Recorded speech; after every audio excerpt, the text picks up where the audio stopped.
Hello and welcome to BierTier, the German engineer.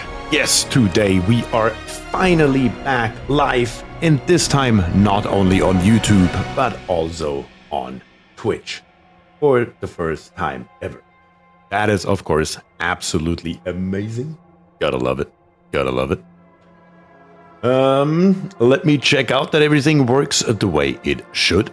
We have words on Twitch and some Todd guy on Twitch as well, and we have Killjoy, Casey Drew, and Durf in the chat on YouTube, so everything is working the way it should. Even though Word says that's really loud, I'm assuming you're talking about the game volume. Yeah, we still have to work that out, because kind of when I go into the settings into audio, nothing really changes. It's actually crazy. I tried it on with these settings right here, and I can't tell a difference. So that is quite interesting. We also have Jade Falcon on Twitch as well. Absolutely amazing. At least the chat software is working the way it should, so I can read both of your guys' chat, and that is of course what we're after. But, of course, we are here to play Frostpunk 2 today. The game is not due for release until tomorrow, but of course we are going to get an early look. So I would say let's just jump right into the story and see what's going on here with the prologue. BierPunk 2 says Icarus, that is 100% correct. Alright, let's see here. I haven't even tried this yet, so I don't know what we have here. We have in 1887, the world froze to death. Civilization crumbled. The failing British Empire built generators to support cities of evacuees. Cities that would become the last on Earth.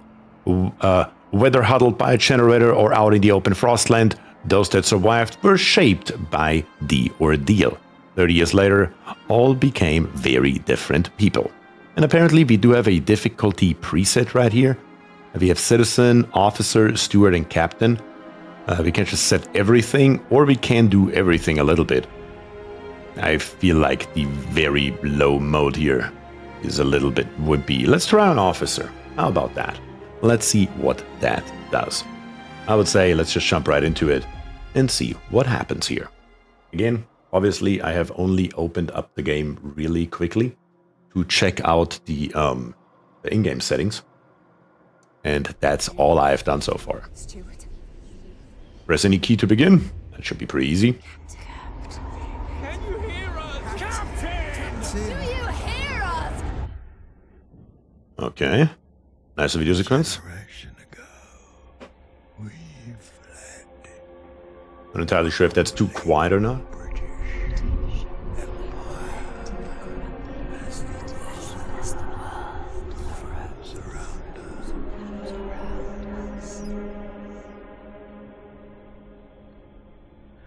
Okay. Held New London together.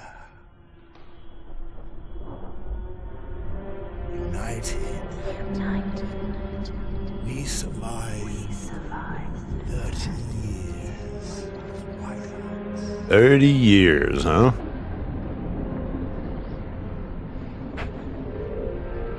But the world around us is dead. Empty. Right for taking. And it's quiet here. Your voice is fair, though. The city flows. Let me fix that over here off screen. Merely There we go. surviving is not enough. We have to expand. After all, it's us who survived the end of the world. Yes.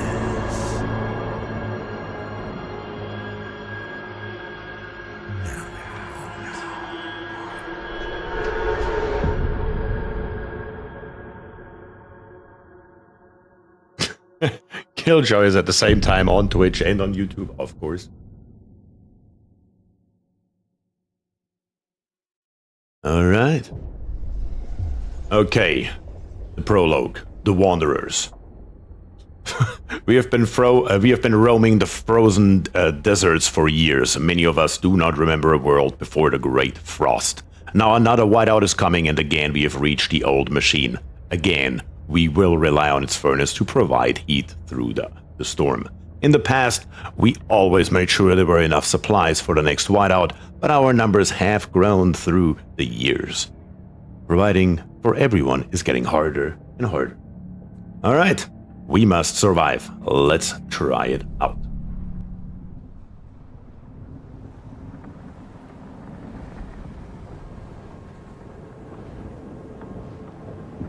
William is here, of course, as well on YouTube. William! Welcome to the stream. We will see what this game has in store for us.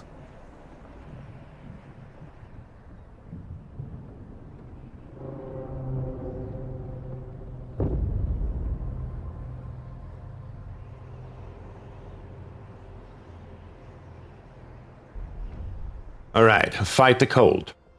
The old Dreadnought remains in pieces under layers of snow, but the scattered wagons still have resources inside. First, we must break ice to reach one of the oil wagons and construct an extraction district to use it. Then, we can turn on the Dreadnought's furnace to heat us. Alright, we will restart the furnace, of course. How do I do anything? I have no idea. Usually, I'm kinda used to seeing a base. This here is highlighted. Frost break. Press T to see tutorial. Alright. What do we have here? Okay, so we can select basically those, what are those, hexagons? Couldn't really tell how many there are. Okay. And then they just break through it. Simple enough. Right here we have an oil wagon. Here we have an oil wagon. And here we start. Kind of odd.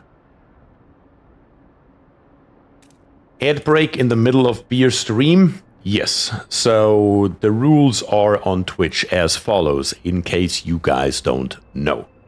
There need to be ads for 1 minute and 30 seconds per hour. That is basically how much you have to avoid pre-roll ads. And pre-roll ads are the worst thing since sliced bread. Literally. So the 1 minute and 30 seconds will happen throughout the streams in 3 30-second increments. That is how that works. And it is at the same time for everybody. On the bright side though, I can see exactly when it happens and I can pause what I'm doing. Just in this very moment, the video sequence was going on. But yeah, that is how Twitch works. On YouTube, on the other hand, it's completely random and I have no bloody idea when an ad is coming, even though it's set to the lowest possible settings. I don't know how many ads, I don't know when, I don't know what you guys see in any way, shape, or form. Alright, we are breaking the frost here. There are different speed settings. Okay, yeah, maybe we should do that for a second here. Alright, now we broke through to the oil, I guess. And we need a extraction district, they said. And it's apparently 3 tiles big. Does it matter what 3 tiles? Guess I'm just going towards more oil, I suppose. Sure, why not? Nerf says a Temu ad. Yay. Who doesn't love that? Alright, let's turn the speed up here. To get this district here built. And let's take a look at what that looks like once we have it. What is the graphics here? In the first place. I mean, it looks pretty neat. I can't zoom any closer than this, though.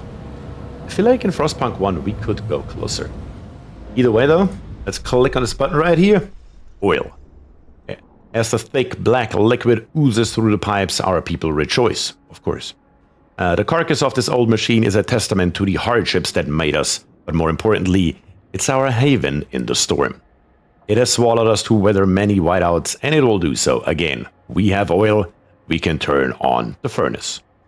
Okay, it says he selected the Dreadnought Rec to access furnace controls. Once turned on, the Dreadnought furnace will automatically convert oil into heat. What exactly is the Dreadnought, though? I'm not entirely sure what I'm looking for. Who or what are you? Construction wagons?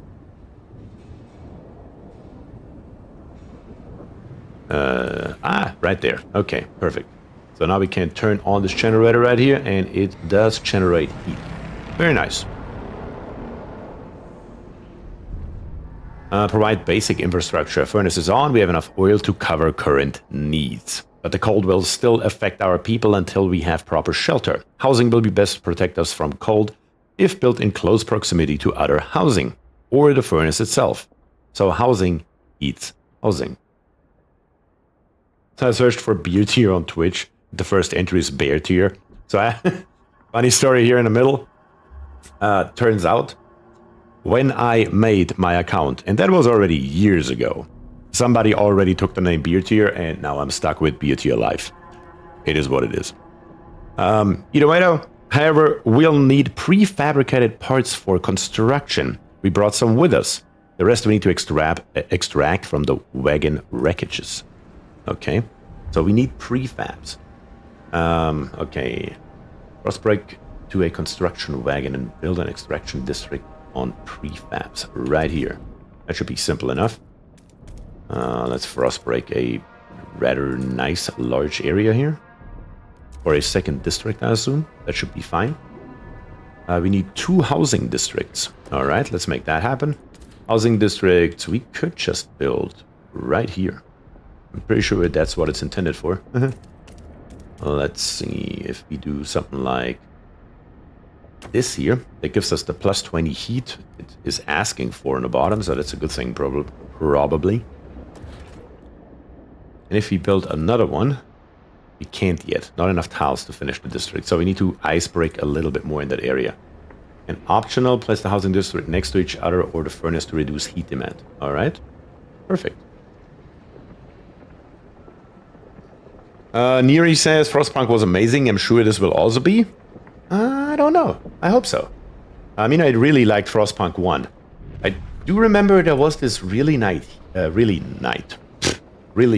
heat overview. Apparently, they annihilated that from the game. You could turn it on somewhere here in the middle, if I remember correctly, and I can't seem to find that nice overview. I always liked that a lot, honestly, but apparently not today.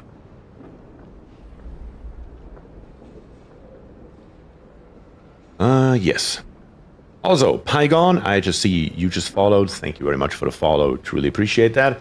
I do not have any kind of alerts or whatever set up, but I can see it on my end. So be sure you will get a shout out, of course, if you follow along on Twitch. That is for sure. Alright, we have the first housing district. So I guess we will need to do a little bit more ice breaking over here so we can build us a second one. I guess we can just go once all around here. Then we have 2 more tiles left over. What do we have here? 18k food. Well, but that's down there in the valley. I guess we should then go towards that valley so we can later on get down there to that food. That sounds at least right. Let's see. What is the quick button? B. I need to keep that in mind.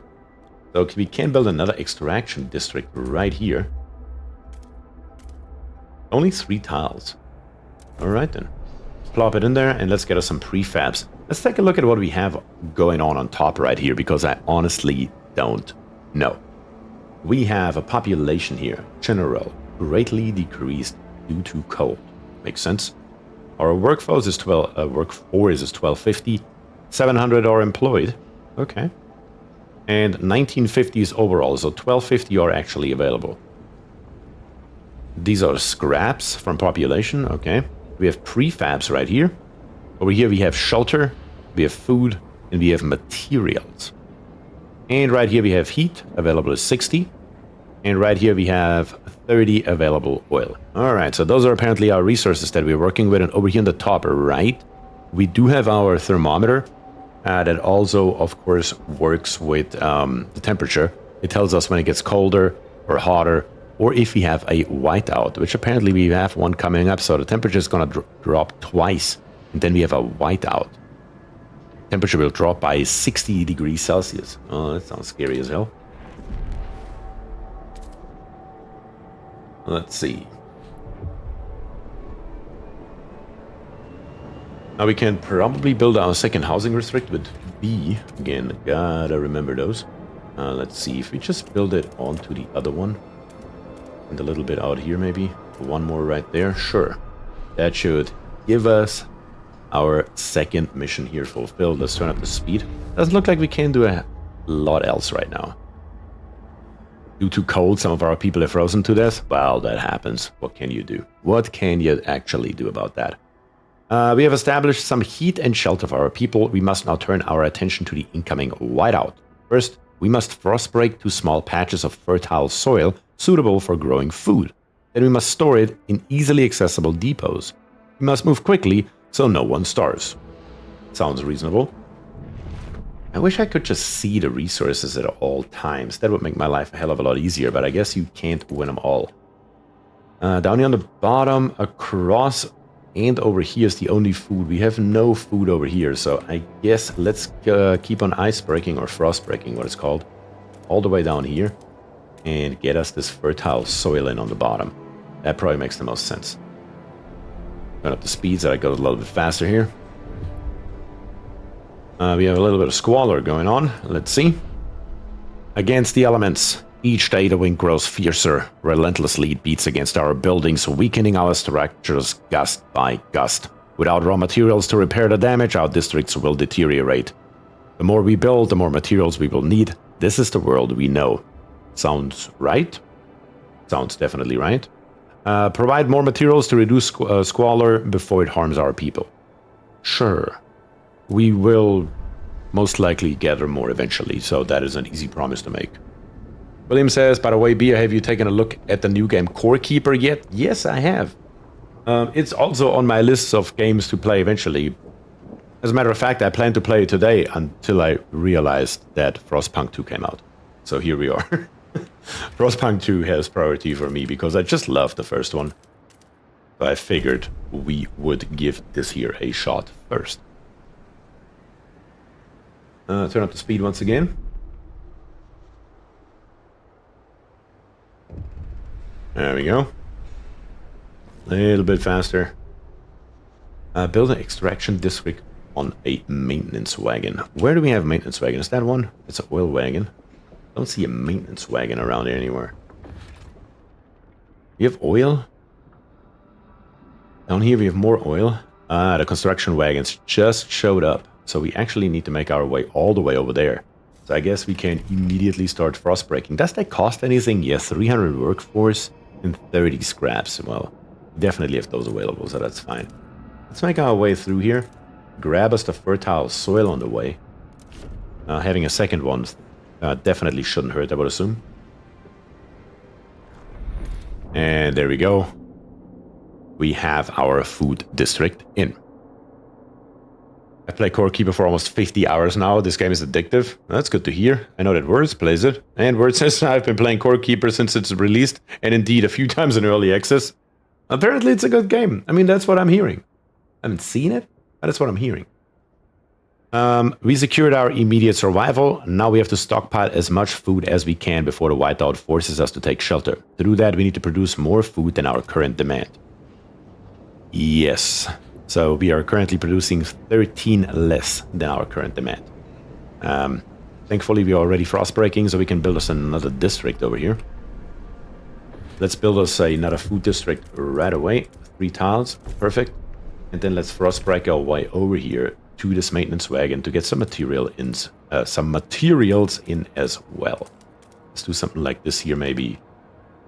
And maybe towards another food source. Seems like something that wouldn't hurt. We also have another little icon right here. Let's see what they want. Disease weakens our workforce. Not surprising. The harsh conditions in the camp take their toll on our people. Disease spreads. More and more of our workers are unable to work. If this continues, our workforce will be decimated, endangering our ability to sustain the camp. Ensure that there's enough heat, shelter, and food to keep your people in good health. I mean, technically, we don't have enough housing, which I'm pretty sure is detrimental to our efforts of keeping our people healthy. So maybe I dig up, or frost break, I suppose. I'm just going to call it digging it up. That's easier. Yeah, a little bit more of this area right here. Add a little bit more housing in, and then go from there. Word says it's pretty decent for games of the type. If you like Terraria, Starbound, or Minecraft, or that sort of boss fight and resource collecting games, I think it's a good one.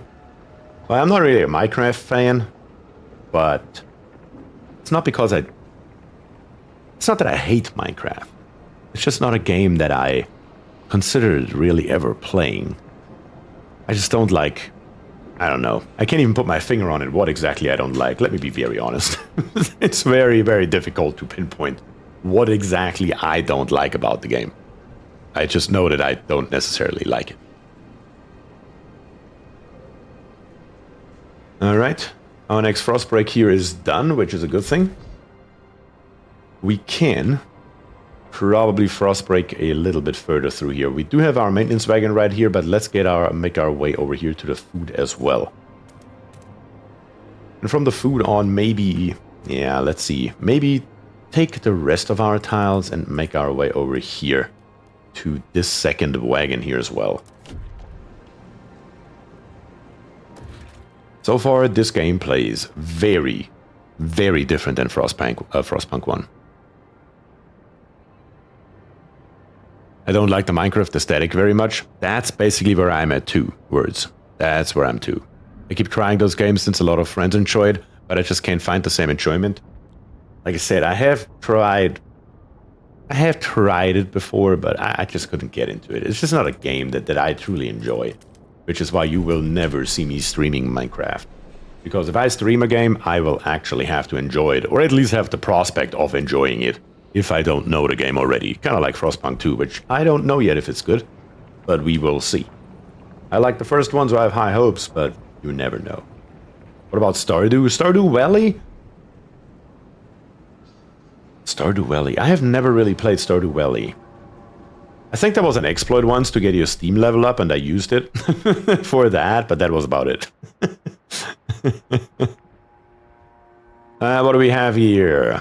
We've been here so many times, the soil is depleting. A couple more and there will be no point erecting the hothouses. There will be nothing to grow food on and the yield is so low. Either we pull emergency shifts or tighten our belts, otherwise there might not be enough for everyone. We might not be able to fill food stockpiles without exceptional measures. Consider asking the wanderers to tighten belts or instill emergency shifts in food districts. I'm not entirely sure how to do that, but I mean, I already have a plan for that. Building another district. That was the master plan down here. Once we are able to reach it... Wait a second, can I not build another one? Wait a second. No, I can't. Alright. Let's do that, but let's see here. In the food districts, what can I do here? Affecting other districts... Doesn't really say. Order emergency shifts. Where would I do so? I have no idea. Click on the guy at the bottom to find the Titan belt options. Oh, right here. Okay. Titan belts. The wanderers will ration the food to save more for the whiteout, intentionally going hungry so there's more for later. Hunger is significantly increased. Food demand per capita is decreased. But I mean, right now, we are at 32 plus. And once we have this next district up, I don't think we need it right now. Maybe we can get away with it without it. Thanks, Gene, by the way. Turn on emergency shifts at the actual district. Oh, right here. There's the button. Yes. Okay, I think we're gonna be fine for right this second with another district coming up. Should be okay. The maintenance wagon should also be available, so let's grab us a extraction district, a second one, and smack it right in here. Todd says, my wife plays Stardew, she loves it, I like that she gets enjoyment. Yes, it is the same Todd on both channels too, my god. How many of you are on both channels right now? Which is hilarious. I mean, I'm not complaining, don't get me wrong here. Not complaining at all. I actually appreciate it a lot. Into the black. We mourn those who have recently passed. As in our custom, we take them to the oil pits. We gently lower their bodies into the thick blackness. The fuel that keeps us warm in life likewise preserves us in death. I mean, I do have a point here, but death also erodes trust in our leaders. Without trust, there's no future. Trust and relations fall every time people die. Well, that does kind of make sense. And Word says, I don't like Terraria's aesthetics either. Starbound is more stylish. Core Keeper has something of its own. I don't think it will hold up as long as Starbound did for me, and Starbound isn't a game that holds for me forever. Still, inexpensive and good for many hours of fun, and Core Keeper seems the same. I would argue that is a winning combination right there. Okay, so now we are up to plus 77, and we need to have 40,000 for the whiteout. Well, to even have a remote chance at that, we will probably need another food district right away. Yeah, let's make our way over here as far as we can, and just smack in another one, just for good measure. Just for good measure. Stockpile ready in 68 weeks at current rate. Well, that's good. And we have 44 weeks to go. Alright. Just a slight hiccup that we can definitely take care of. One more district. Should be fine. And we have another little icon right here. So others may live. My knees ache and my fingers are so stiff I can't hold the needle anymore. I've lived a full life. It warms my heart to see a little Betty and Jacob play by the evening fire. But maybe this is it. I've talked with the other elders. If it comes to it, we will go. I won't let my grandchildren starve. Some people are ready to sacrifice themselves to lower the food required. I mean, if they can't work, might as well get rid of them, right? Might as well at this point. But we will see how fast the stockpile will be ready if we build us right here, our next food district. Oh, Core Keeper is Stardew Valley Terraria. Put on wishlist.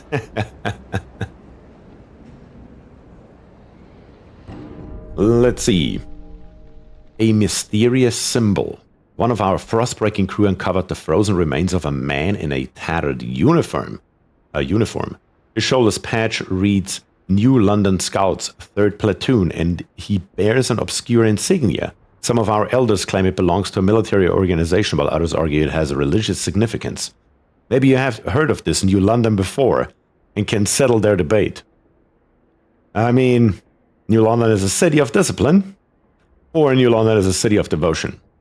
I have always played the game as discipline. I have never gone down the faith route, so we are going, of course, just like we continued off the first game. So right here, this here has no more access to resources. I'm assuming we can't just get rid of it at this point. I'm assuming we can. Let's get rid of it. Because what are we going to do with it if you can't extract anything? How much is left over here in the oil? Oil remaining 37.8k. Well, that's plenty. That is in fact plenty. Let's rip that one out. Get back a little bit of our valuable resources and we should be okay. Oh, look at this. The whiteout is arriving in 39 weeks and the stockpile is ready in 40 weeks. So that should be just fine. William says, I stopped playing Stardew Valley after I become the god of farming, where I earn money by doing nothing. And Nikar says he first needs to play through Satisfactory and Factorio. That's funny. Brace yourselves, winter is coming. Indeed. Indeed. Let's see, what else do we have available to us? Anything else? Well, all the way down here we have another symbol that we can click on here in a second. Other than that, let's see if we can break our way through here. Once again, all the way down here. Let's grab the oil on the way down and make our way over here towards the food. Going okay? Won't complain about that. At least not anytime soon. Apparently, and now they actually match up. One emergency shift somewhere should be good enough. And Aiden here is shocked at the sight of seals. Seals! I can't believe my eyes. We haven't seen them since before the Great Frost. How did they survive? There's enough meat here to feed everybody. We are saved. But should we slay them if the Lord spared them from the end of the world too? The seal colony can supplement our food production. Well, I really love seals, but if it's food, it's food. And sure enough, seems like it's food. Is it better than the first one? I don't know yet, Night Cow. I don't know yet. We are barely half an hour into the game, so it's too early to make any kind of conclusions about the game. The first one was a lot more straightforward. This one here is more... Oh, not straightforward. That's the wrong word. A lot more compressed. Right here we have a lot more like area to uncover and stuff like that. Like it plays completely like a different game if you ask me. There's not much left over so far from the first game that I can tell.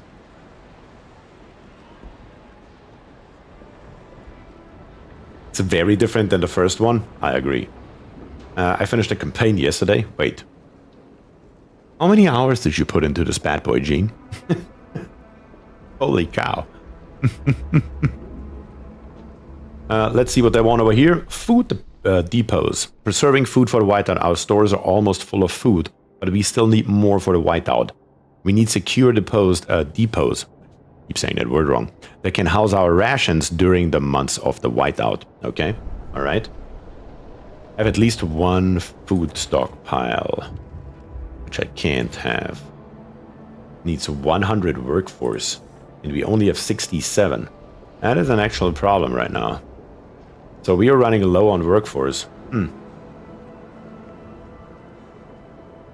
It's actually not very long, less than 8 hours. But I took off work just to play it. I've been waiting for years.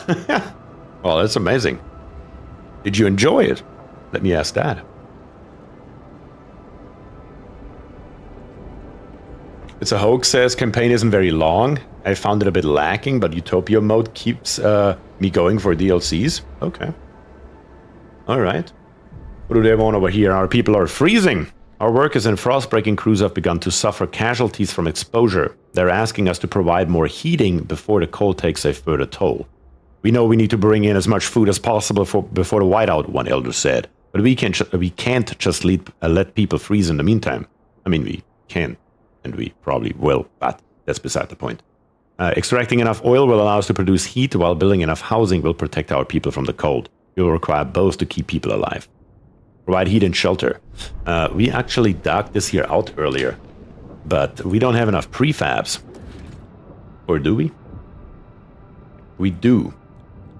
Question is, what is more important, the housing or the food? I mean, most important is actually the stockpile, because we can't produce anymore. Where can I build this thing, though? Anywhere? Can I just plop a, let's say, here? Yes. Let's build us one of those. Having more food is a good idea, because we are at 10,000 out of 40,000. That is an actual issue. That is a massive issue, actually. We should probably build... Well, how much does it hold? Does it say? 15k, so we need 2 of those bad boys. We definitely need 2 of them. And it does lower the workforce requirement by 10% if you build it right beside it, so that's a good thing. Yeah, let's plop in a second one.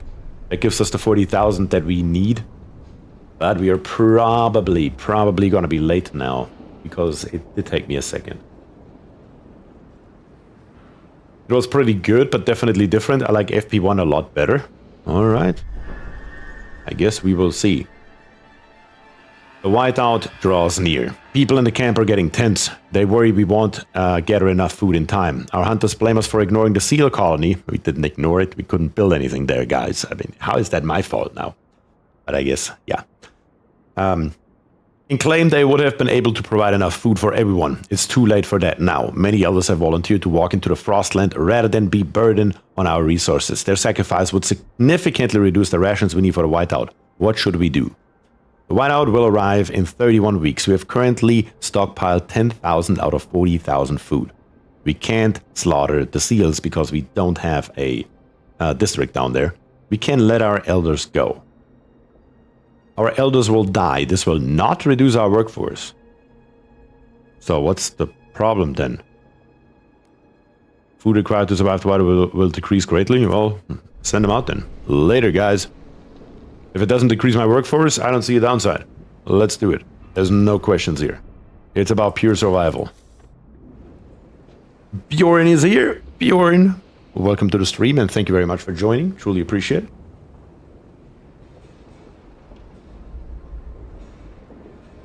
And just so you guys on Twitch are ready, there's an ad starting in 30 seconds.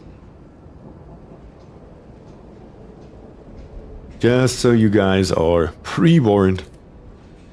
And I don't said that, that's Twitch themselves. Okay, what can we do right now? Let's take another look over here in the meantime. Some Todd guy says, wood, just at the time I need another cup of tea. Every once in a while, even ads work out for us, I guess. It should be starting now. Let's see. Instruct Wanderers to tighten the belts. I don't think we need that anymore. I think we're fine. Emergency shift, we're fine. Place a food district on a seal colony. We can't. Reduce cold to minor cold. For that we need districts, I believe. We need another housing district, which we cannot afford because we need 140 prefabs. Where the hell do I get more prefabs, though? That's my real question right now. I don't even see any. Oh, over here. There we have them. We can dig our way there. No, we can't even frostbreak because we don't have the 300 workforce. We're kind of stuck right now. We can't do a damn thing. So I guess let's turn up the speed and wait for the inevitable to happen. It seems more RTS than the first game. It really does. I agree. It really does. I am not going to click on this because we currently still have an ad going on Twitch. So we're going to wait for that another 50 seconds. So every viewer can watch it.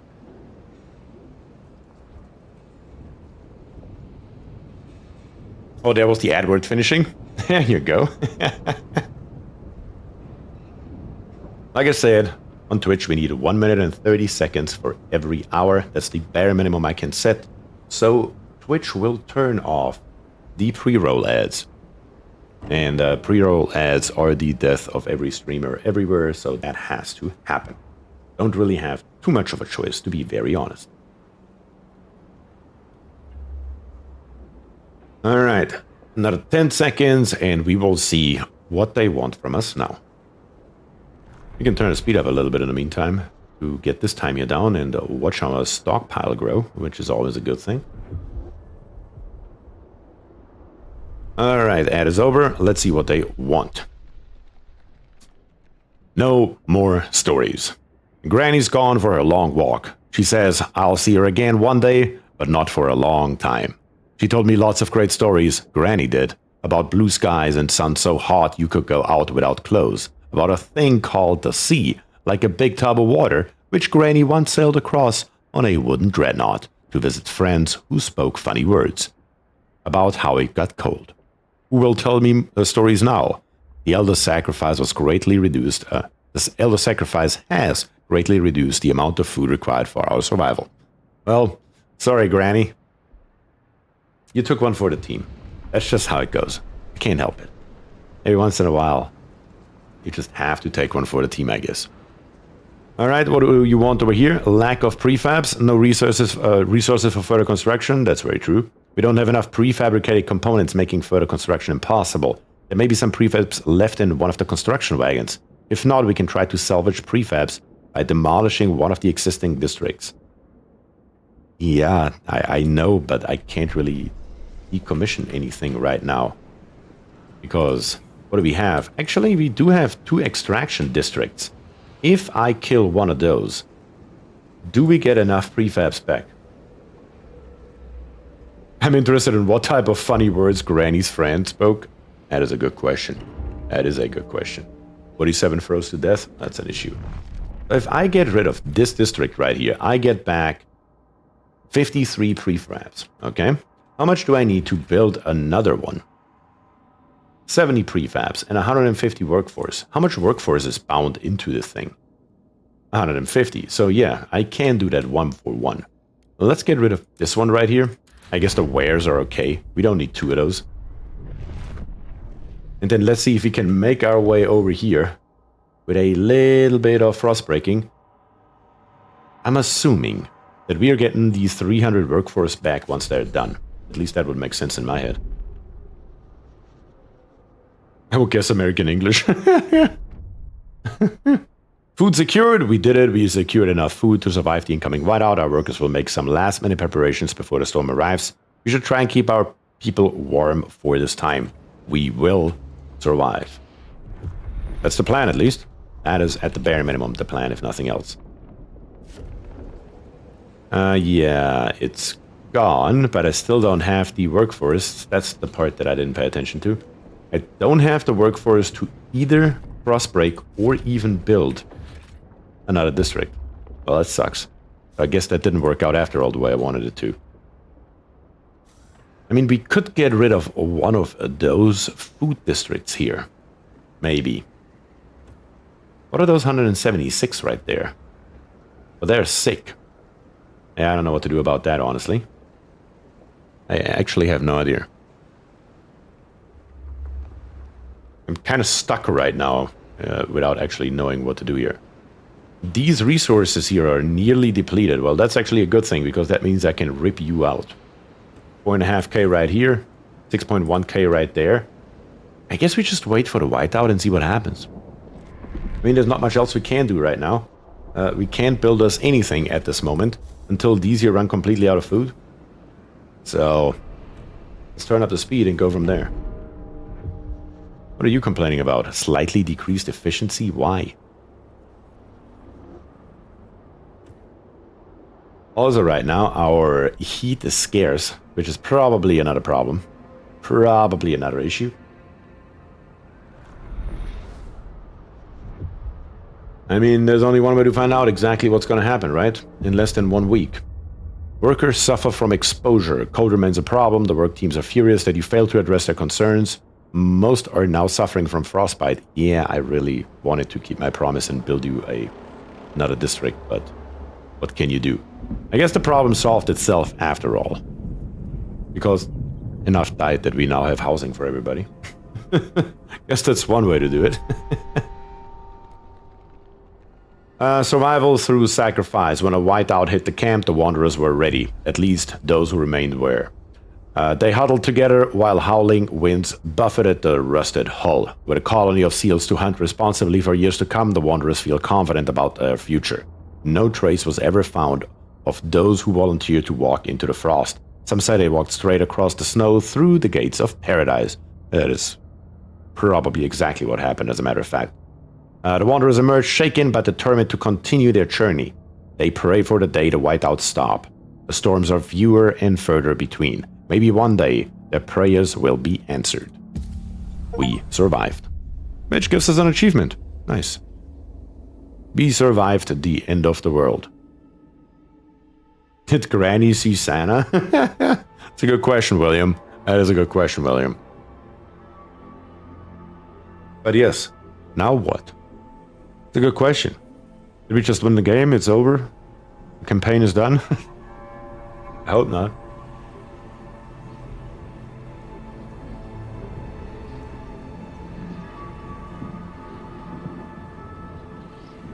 Okay.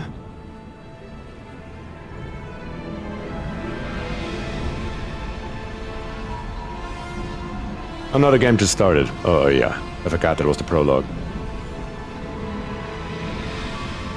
The old captain is dead. New London is weak. That was short. I stepped away from the computer to steep myself some mint tea and then... People yearn for a future worth dreaming of. But is it the same future for all? Probably not. Keep the city together. That looks more like Frostpunk 1 right here, what I'm looking at. That is much closer to what I'm used to. Or hold its hand on its deathbed. Well, I guess we are about to find out right around now. Chapter 1. Scraping the barrel. Alright. Coal is running out. The captain is dead. As he weakened, growing divisions brought the city maintenance to a grinding halt. Now, New London is left to suffer the consequences. As steward, it is your charge to lead, but you must prove yourself. The overcrowded city is low on resources. Use this warmer year to build more shelter, secure coal, and power the generator back on. Now, the generator is not even on. Well, that's a problem. Alright, so what are we looking at here? That looks like a fully fledged city. Let's see here. Frostbreak to a shallow coal seam and construct an extraction district. Turn on the generator and construct new housing districts to address the lack of shelter. Alright. Where is coal? What is coal? Are you coal? You are coal. Okay. You are in fact coal, and we can make our way back here and break open 2 of those here without a big problem. So let's make that happen right away before we do anything else. And then let's see. That was And then not B. Oh, we have a research institute now. And a council hall. In our construction buildings. You press the wrong button and you find more stuff. Nice. We have a housing district, a food district, and an extraction district, just like before. But this time we also have an industrial and a logistics district. Okay. Let's start with housing. Looks like over here may be a good idea. Sheltered from wind. That sounds like a good thing. Let's plop that in here. Up to 6 long. Sure, let's make that happen. Why not? How's the performance of the game, says the average engineer? Can't complain. It's running at 60 FPS. Not entirely sure if that is the maximum it can do, but it's running at a constant 60 without a problem, though. And I have everything maxed out as much as possible. Can we now zoom in? No, I can't zoom in any further than this here. I'm pretty sure in the first game you could zoom in a hell of a lot closer than this. If I'm not completely wrong. But we made our way over here, so let's take a look if we can plop a construction district down here. And now the construction district is also 6 long. Well, if I would have known that, could have maybe even incorporated the third one over here. But I mean, there are more than enough that we can incorporate together, so let's make it right here. That should be okay. There's a frame limiter in options that maxes out at 60 FPS by default. Really? Where's that at? Oh yeah, there's a frame limit on here. Look at that. That's crazy. That is in fact crazy. But I mean, we also only need 60. I mean, we can turn it up to 120 and see if the computer can handle that. Let's see. We are running now at 120 frames per second. Also, that looks stable. I can see my CPU is at 25%. My GPU is at 80%, including streaming to two separate streaming platforms at the same time. So, I would argue could be a hell of a lot worse, I guess. Alright, either way, we are building this here. And we are building our first housing district. We will need a second one, though. I keep pressing N instead of B. That ain't it. And we can just build onto here. Sure. Let's build us a second one that we need, so that's out of the way. That mission should be fulfilled without a problem. We should be getting our... Wait, is that a housing? Did I build a housing district over here? No, extraction. I was about to say, hold on a second. Because it says here housing district is under construction. But the housing district's over here. That's definitely a bug. That is definitely a bug. But what did they build here? What the hell is that? What exactly am I looking at here? Why is there just blinking lights going back and forth? That is somewhat odd, but okay. I guess we will just go with it. It does look very pretty, though. I'm gonna give him that in a heartbeat. And I guess we can turn now our generator back on as well. Or can I? Oh, how do I do that? Can't click on it. Oh, I can. Just not right on top of it. And I cannot turn it back on. Oh, here it is. Okay. I see, I see. And it's just a little bit odd here, because if you click right on top of it, it doesn't work. You need to click a little bit off of it. Very odd. But, good work, Stuart. We have secured a new coal deposit. It's part of the last vein in New London. There's still some deposits left, but that won't last for long. We'll need to improve our mining to use it efficiently, but the city's communities are voicing different ideas about how to do it. We need to decide whose ideas are worth pursuing. All right? Give me your ideas and we can figure it out, I suppose. Right at this moment, we have 110 available. The demand is 110, so we are at 0. That's fine.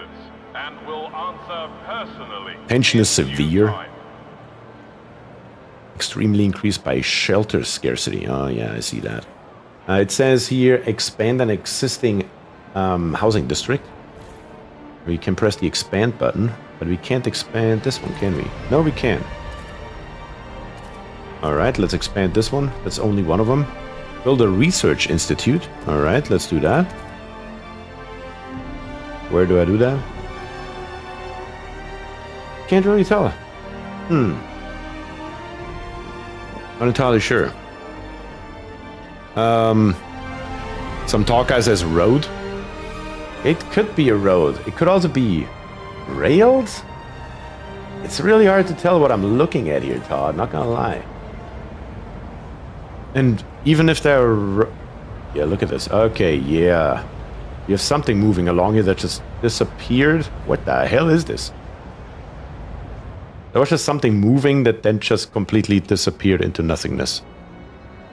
It has to finish expanding, then you can place the research building. Okay. And William's asking about Blacksmith Wukong.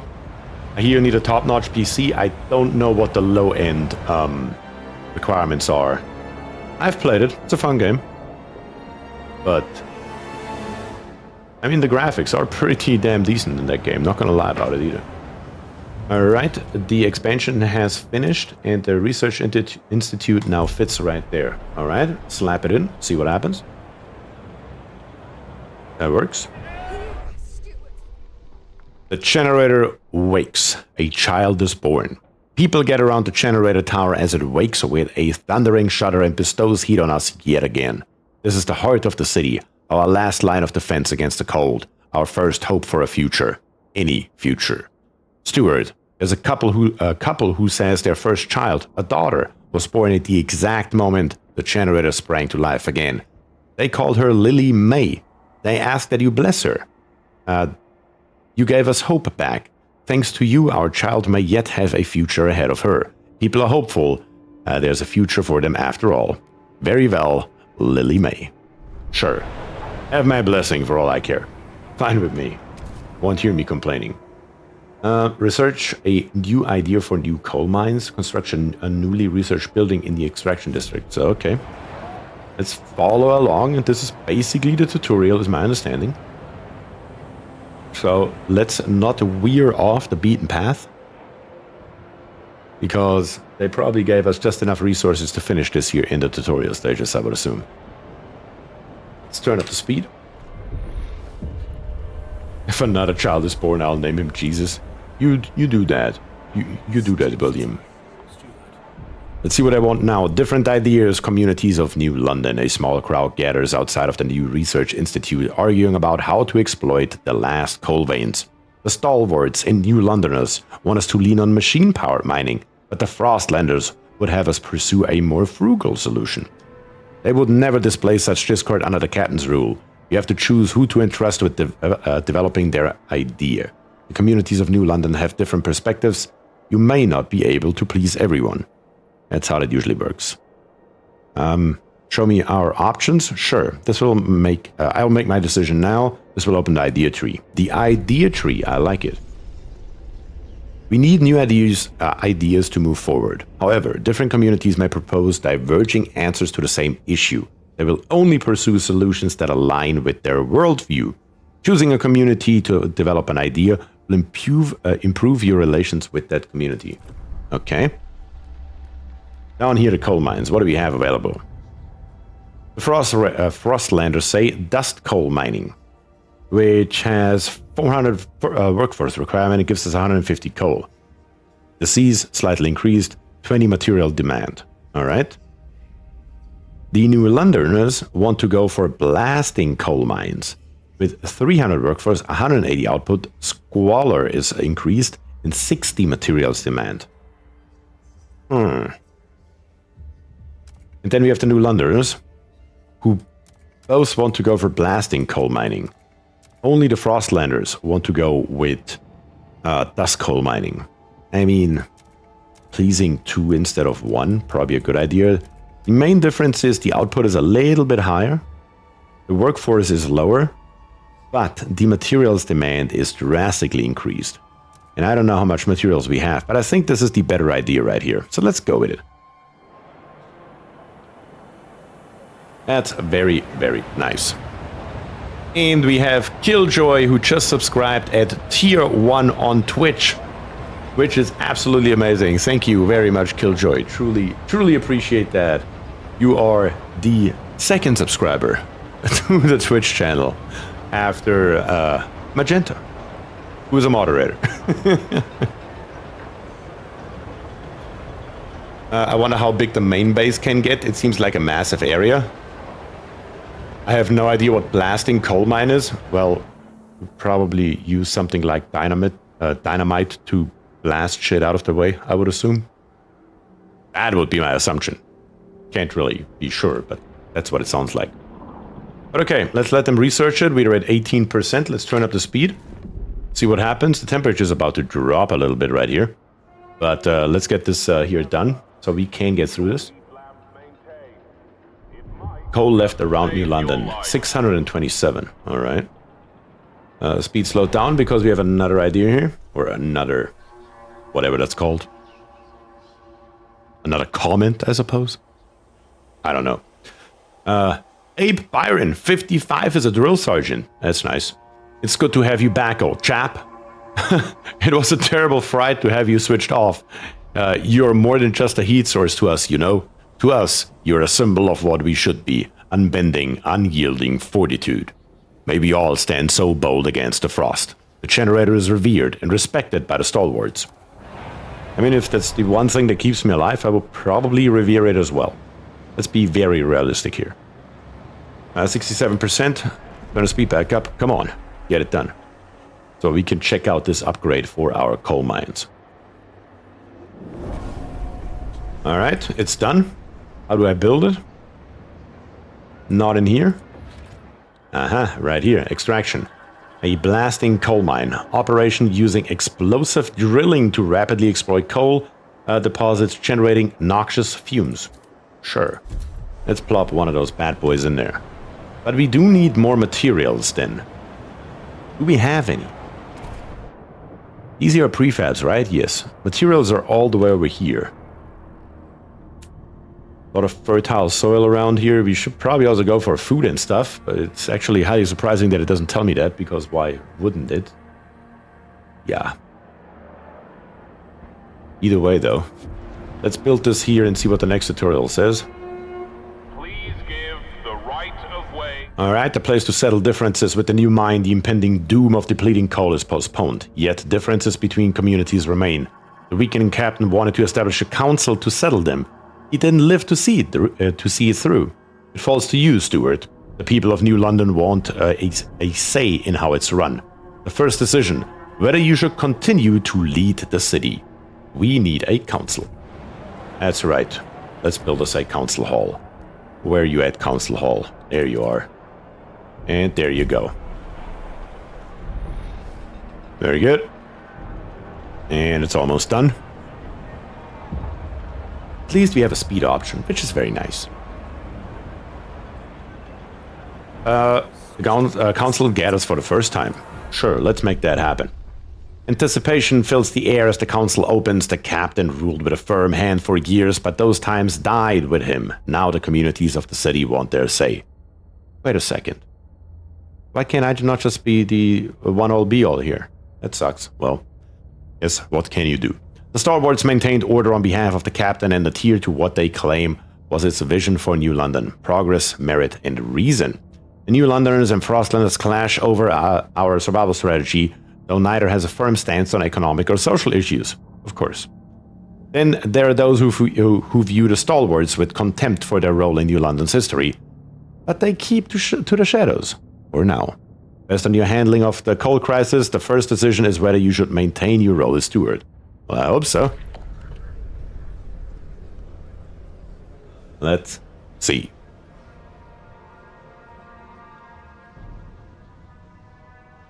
Somehow this council here reminds me of Star Wars.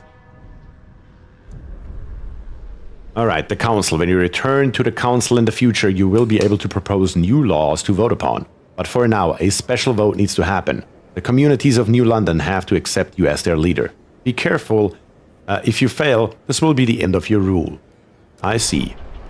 Oh yeah, that's right. Beer, what kind of dictator will you be? I mean, the Geneva Convention threw out the window exactly at 7 p.m.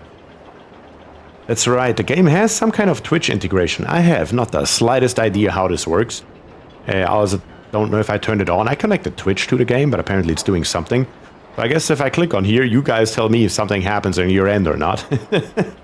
And we will see. Everybody on Twitch, can you see anything happening? In any way, shape, or form that would allow you to maybe cast a vote or something? Because I am currently only being tolerated, which is a problem. Alright, let's vote on it, and let's see if you guys can bring your voice into this game or not. Nope. Says Nerio. Says Neri. Law has been approved. Let me check this out real quick here. Fuel for the future, a steward you shall remain in. Good. There are challenges ahead. Expanding coal extraction is a great success, but the vein will only last so long. We need to explore the Frostland for a permanent source of fuel, otherwise the city will have no future at all. Let's see, in settings, there is Twitch over here. It is turned on. Connected Twitch. If I click this, connect my game, authorize. That happens off screen right now, you can't see that. It's now connected. All right. Okay, cool. Let's see if that changes anything. I guess it wasn't actually connected. I turned it on, but I didn't connect it.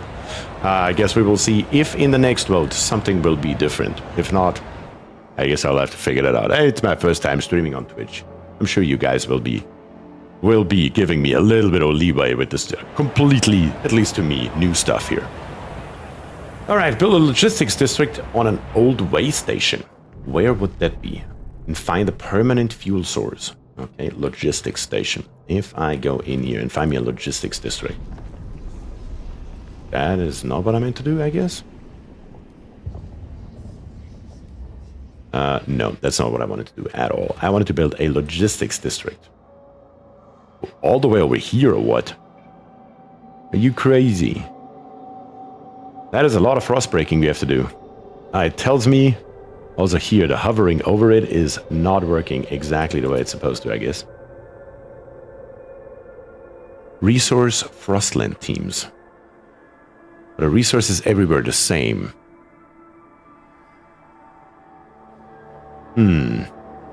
Let's see. I'm jealous of all the Twitchers. You need to install the dashboard extension. I thought I did that, but I'm not entirely sure. Either way around though, let's see. Old way station. Resource Frostland teams. What is the easiest, what is the most sensible way to get to one of those stations? Preferably uncovering as much other stuff in the path as possible. How many prefabs do we have? 1770? Maybe this one here is a good idea. Kind of says here it's fertile soil, but I'm pretty sure it's not. I'm pretty sure it's not supposed to show me that right now. Or it's just broke. Either way around. Let's see, we can make our way through here because we do have 100 million materials here. Not entirely sure. It says here unlimited or infinite. But I guess we'll see. I see that FP2 extension is added on Twitch, so yeah, probably the next vote. Okay, we will check it out. We will definitely check it out. And hope that works. Let's get us this fertile soil right here and make our way over here to this way station. And see what happens. Anything else? We should probably build a little bit more housing. I'm just gonna go for it. Screw the tutorial. How about that? We clearly need more housing. Our housing is clearly not good.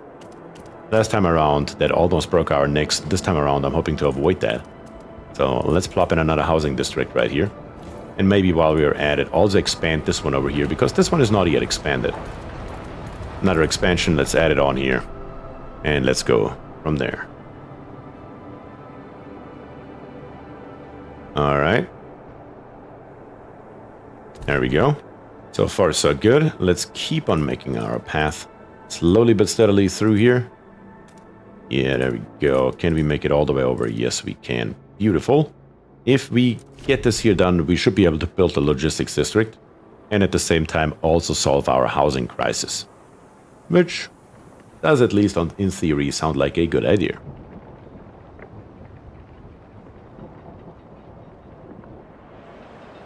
I'm assuming, yeah, that's the council right here. Can't do another vote to test it.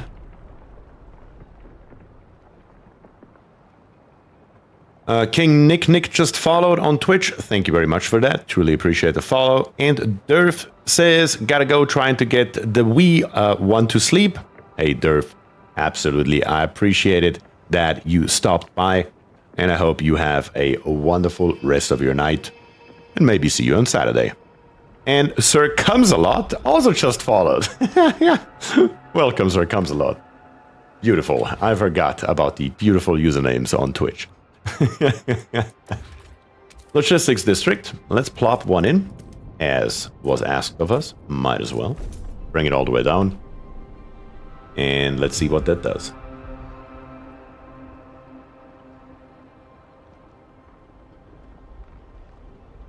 Kappa Sensei says, yo, you are back on Twitch. Back on Twitch is, yeah, I'm pretty sure I streamed once on Twitch 2.5 years ago. So I wouldn't say back on Twitch. I would say I am now on Twitch. Yes. On Twitch and on YouTube at the same time. And King Nick says, thank you. Glad to have the Twitch option. Yes, I just want to diversify a little bit to make sure that you guys have the option to watch me wherever the hell you want. Maybe YouTube, maybe Twitch, whatever you guys prefer. It should be available to each and every one of you. Nice, love your content. That's absolutely awesome, Kappa. Love it to hear that. Thank you very much. And of course, you know it, or maybe you do, I guess. We are streaming every Thursday, a variety stream. Probably Frostpunk this week, and probably Frostpunk again next week. And then on Saturdays, we are streaming Oxygen Not Included. That is how that's gonna go. Let's turn this here up. Our housing is now all available, 120 out of 120. And we can now survey the frozen lands around New London and find a source of fuel to ensure its future. All right. That looks somewhat familiar from Frostpunk 1. Very good. Let's see. Makeshift shelters. Overpopulation and dwindling fuel reserves force many residents of New London to take refuge in these temporary shelters built around a small hot spring. Its inhabitants wait for conditions to improve enough for them to return home. 5 Frostland teams. And 2,665 Londoners? Sure, let's bring them in. That's fast. That's extremely fast. Holy cow. Dave7423 also just followed. Thank you very much for the follow. Truly appreciate it, Dave. Let's see. Okay, they're coming home. We have now 10,000 people living in New London. And of course, our housing is greatly diminished once again. So our newly built district right here, let's expand it. I want to see what the ratio is. We're down 39. If I expand this here by 3, how much do we get? How much do we gain? Like what is the ratio here from between expanding a district and building a new one? That is something that we definitely need to figure out. That would be a good thing to know. So let's check this out real quick. Also, our food is drastically down. We should probably do something about that as well.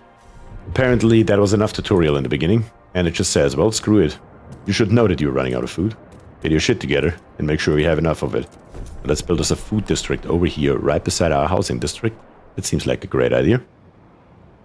And maybe, just maybe, before we are running out of prefabs again, we should make our way up here. So let's make sure we can make that happen. Right around, well, apparently we can't get up there. Why can we not get into those gray areas? Because they are already unlocked, is that it? Am I crazy? Yes, they are already unlocked. Let's build us another extraction district right here that encompasses all 3 of those prefabs, so we can get those in as early as possible. Also, I think it is time to check out this council vote here once again. What can we do? Down here we have rule. Unlocks the quell protest. I don't think that's really too pressing right this moment. Guided voting. The steward may declare motion vitally important to the city's survival, curtailing debate and convincing many wavering delegates to support it. Unlocks the guiding voting procedure, which greatly increases the odds of passing a law in the council. Okay. Let me see what else we have here, though. In survival, we have food additives, for example. Or goods. There are no defined standards for how goods are produced. There are no established standards for which additives can be put in food. What do we have available? That's how it works. So I can open this here up and it tells me how many are for and against it. And it also tells me what it does. I see how it works. Why are so many against this one here? It doesn't do anything. Like, there's no negative to it. Why would you be for this here that actually increases disease? You literally just want to see the world burn at this point, huh? And Barris is here. Barris also following on Twitch. Thank you, Barris. Truly appreciate that. I guess we're gonna try this here. It doesn't tell me exactly how much the efficiency is increased. That is a little bit questionable. Because, again, it just doesn't tell me how much, but it seems like the people are for it. We also have only the Frostlanders for this one, and once again the New Londoners and the Stalwarts for this one, so let's propose this one right here. And let's try once again the Twitch vote. Let's see. Can you guys on Twitch see something going on where you can cast any kind of vote? Let me know if and how that works, because I have clearly not a bloody idea. I'm assuming you see nothing until I press vote. Not entirely sure. I'm just gonna go for it. So we can vote now. We see a vote, okay. We have 53 for. We have 62 for. 74. And we have two people, Sir Comes-a-Lot and Nereid. Both voted for this option. Amazing. So that works. Oh, I saw something and it vanished before I could click. Oof. Okay, I need to give it more time than words. I need to give it more time than... Again, first time trying it. Eventually I'll figure out how this properly works, guys. I promise. And Barris has just subscribed to with Twitch Prime. Barris, thank you very much for leaving your Twitch Prime on the channel. I truly, truly appreciate that. That's amazing. And Neri says that's a fun streaming feature. I believe I can set even more stuff up in here. Twitch chat participants are not limited. Oh, the percentage of the council vote I can change. So if he had enough viewers, I could say that literally, let's see, what's the maximum here? Somehow this is very glitchy to move the slider right here. I can give you guys like 52% control of the entire vote. I don't know, let's do something more reasonable. How about that? Let's see if we can go to, I don't know, 16%? Let's say 20%, sure. Let's see how that works. Let's just try around a little bit and see what it does. But again, Barris, once again, thank you very much for the Twitch Prime. Truly, truly appreciate it. And right here with our extraction districts. Gene on YouTube says, this idea of Twitch voting is really cool. I hope more games add interactive streaming stuff in the future. Which is another thing that I truly hate, that YouTube just doesn't have it in any way, shape, or form, because they don't provide any kind of APIs or anything. They just don't invest a dime into their streaming features, which is exactly why I started dual streaming. The guys on YouTube can still watch, of course, but the interactive features will be only on Twitch. External meddling in the voting system. Scandalous. I stole the vote. Sir Comes-a-Lot and Neri stole the vote. Oh, God. All right, what else do we need? Find a permanent source outside. I kind of neglected that completely, didn't I? Oh, we can go into those sections. That wasn't even anything we could do. That was just new people coming in. Son of a gun. We have the Frozen Bay right here. We should ban mail-in votes from Twitch. Yes, Icarus. That's it. That's too funny. No more mail-in votes from Twitch. That's too hilarious. We have the Frozen Bay here. Over 30 years ago, the Imperial Exploration Company landed here to build the region's generators. A few hastily dismantled piers still stick out of the ice, a faded reminder of their short-lived purpose. is an open territory and the threat level is safe. The possible findings are Frostland dwellers. Alright, what do we have over here in this side? On this side, we have the foothills. These windswept foothills used to be thoroughly explored, but whiteouts have erased the past and safe houses reconstructed. The area had an old coal mine though. Maybe there's leftover coal here. Yeah, I think that is the direction they want us to go to. So let's make that happen. The guys are coming, walking over there, and we are at 1%. Sure, I'm sure it, or I hope at least, it will give me some kind of notification once they arrive.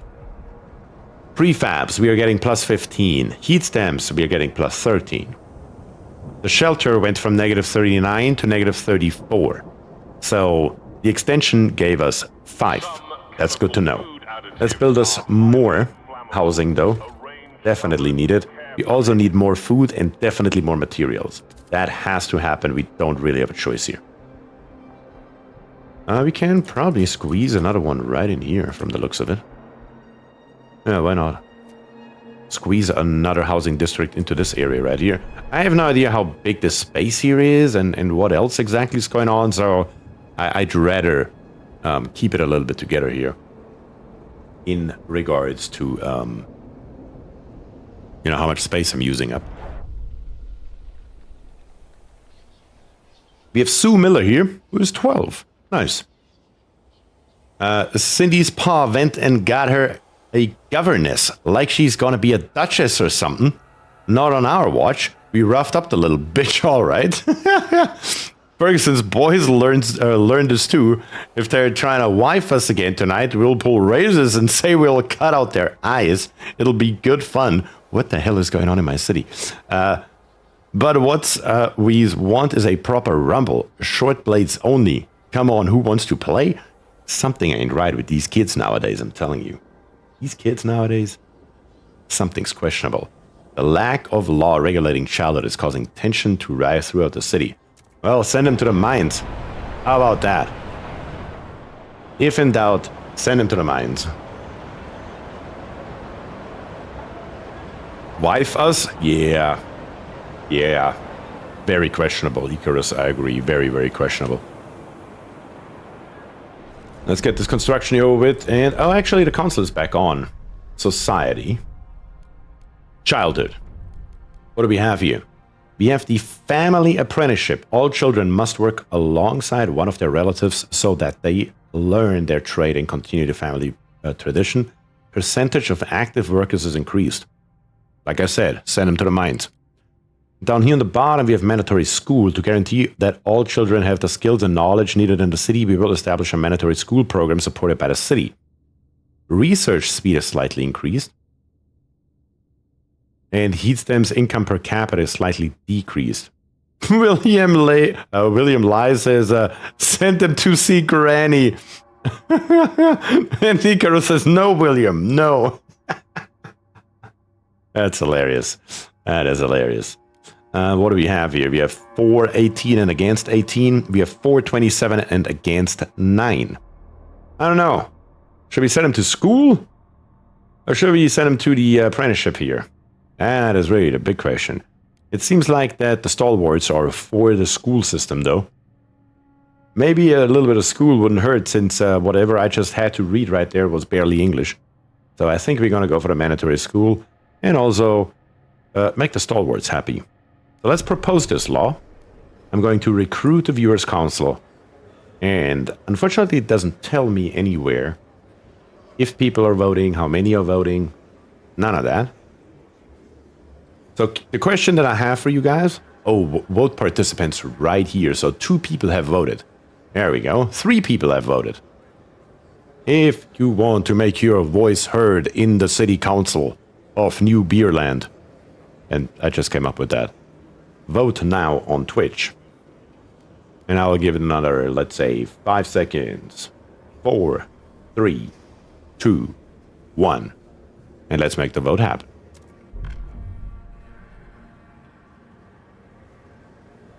And are we going to get up there to 51? 46?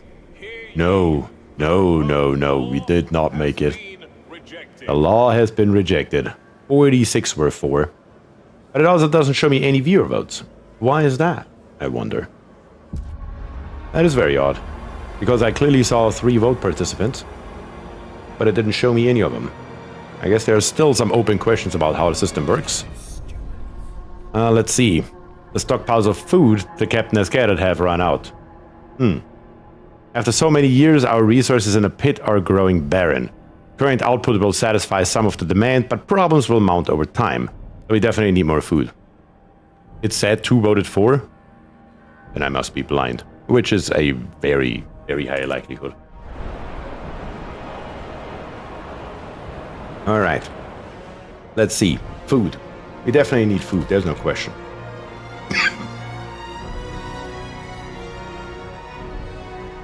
Over here. We have 3 food areas. Let's see. Food district here, here, here, here, here, and there. Sure. Let's build us another one. Didn't we already build one earlier? Yeah, right here is our food district, right? Yes. Can I expand it and get more food out of it? Is that a thing? Looks like it. Sure. Let's expand this one, see what happens.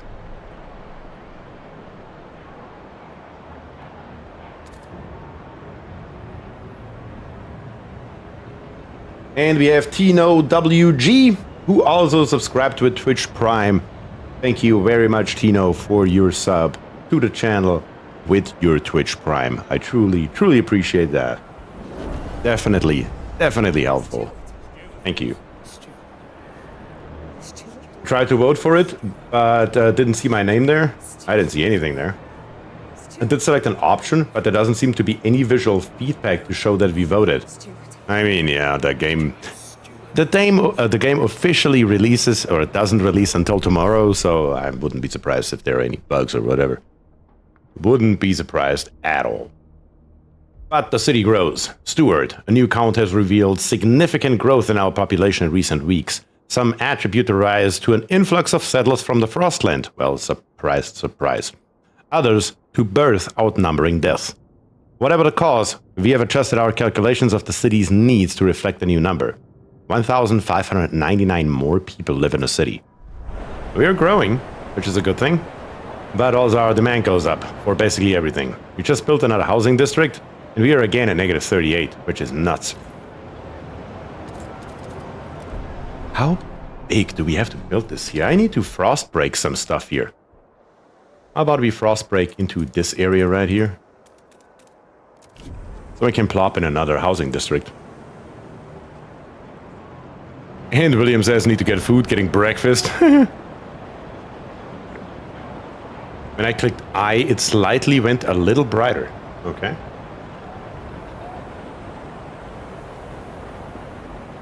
What do we have over here? Deposits running low. Coal is running out. Well, that's a problem. Steward. Some of the coal deposits in this district will soon run out. The stalwarts and the New Londoners believe they can use explosives to access deeper veins of coal. The Frostlanders say we should send children for missed ore in the tighter tunnels. I like those Frostlanders. Some did this as kids themselves in the abandoned mine outposts, and they survived unscathed. Should we support any of these ideas to extend the deposit? Access the lower levels with explosives. Available coal in all deposits will increase by 10%. Recruit child volunteers. Available coal in all deposits will increase by 15%. I mean, we are here to survive. We are here to survive. And like I said, the Geneva Convention flew out the window at about 7 p.m. today. So, send the children, teach them while they're young. I agree. The harsh lands. I mean, 10%, 15%, and we haven't really given the Frostlanders any kind of relation improvement here, so let's send the children. If they're not in school, they can easily just walk around a little bit in the mines. It'll be just fine. I don't see a problem with that whatsoever. Alright, what else do we need? Basically everything. Specifically materials. We had no materials, and we are about to be in a big trouble here if we don't find us some. Let's see. Our extraction district right here. We should probably first break more up. Yeah, let's make sure that we break all this stuff here up so we can build us a nice area right here to extract us as much as we can. That seems to be a good idea. Right here, we have a food district, which we're probably going to extend. You're at -38, it could be worse than that. It could also be better though. So let's see if we can make it better.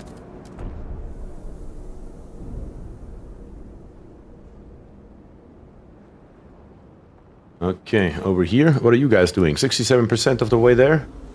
Nice. Not like this. B brings us back. Yeah, trying to learn the shortcuts along here as we go.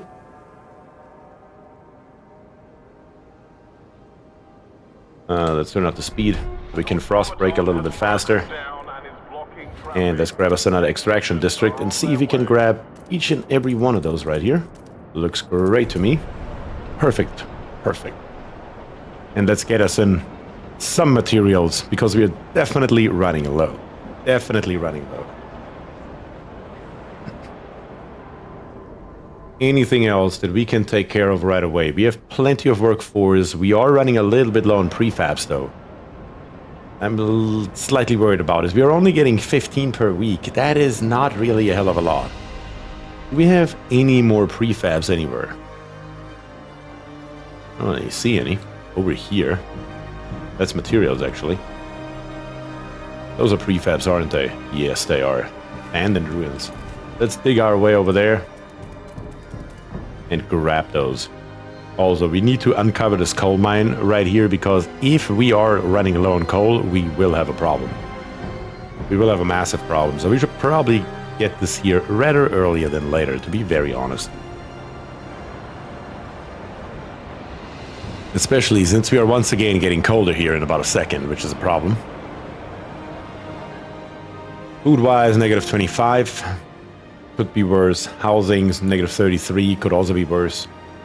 But we do need to get some prefabs in before we do anything else. If we run out again, we will be in deep trouble. Coal remaining, 40k, 19 weeks. Yeah, we need to get over here. Let's start frost breaking into this general direction here as well. And grab us as much coal as we can in one go. Which is apparently those 4 right here. There are 2 more though. Definitely want to grab those as well in due course. As early as possible, as a matter of fact.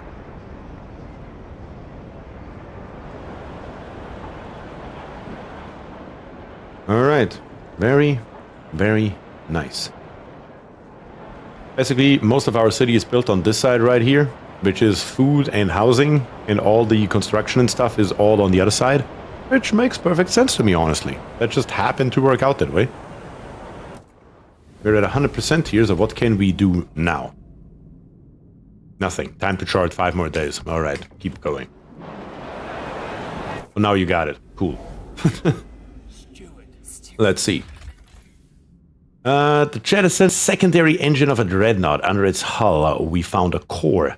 An irreproducible component from before the frost that we can use to power our most advanced technology.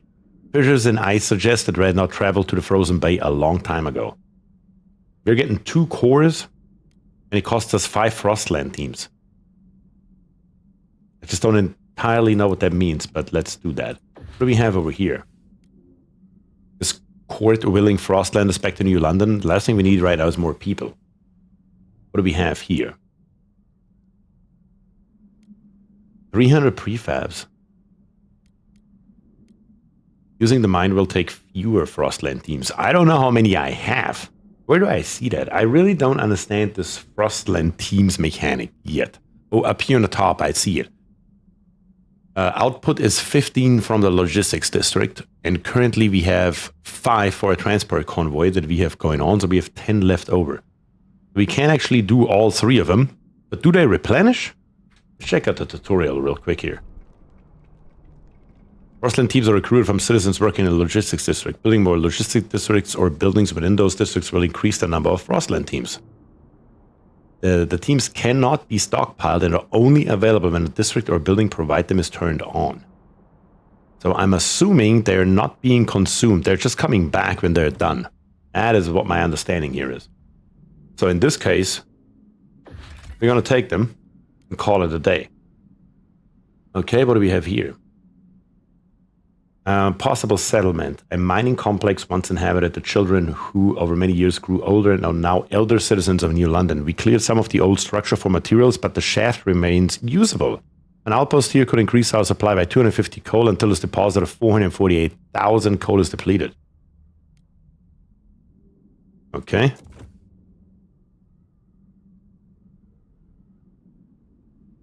Yeah, I'm not entirely sure what I'm doing here.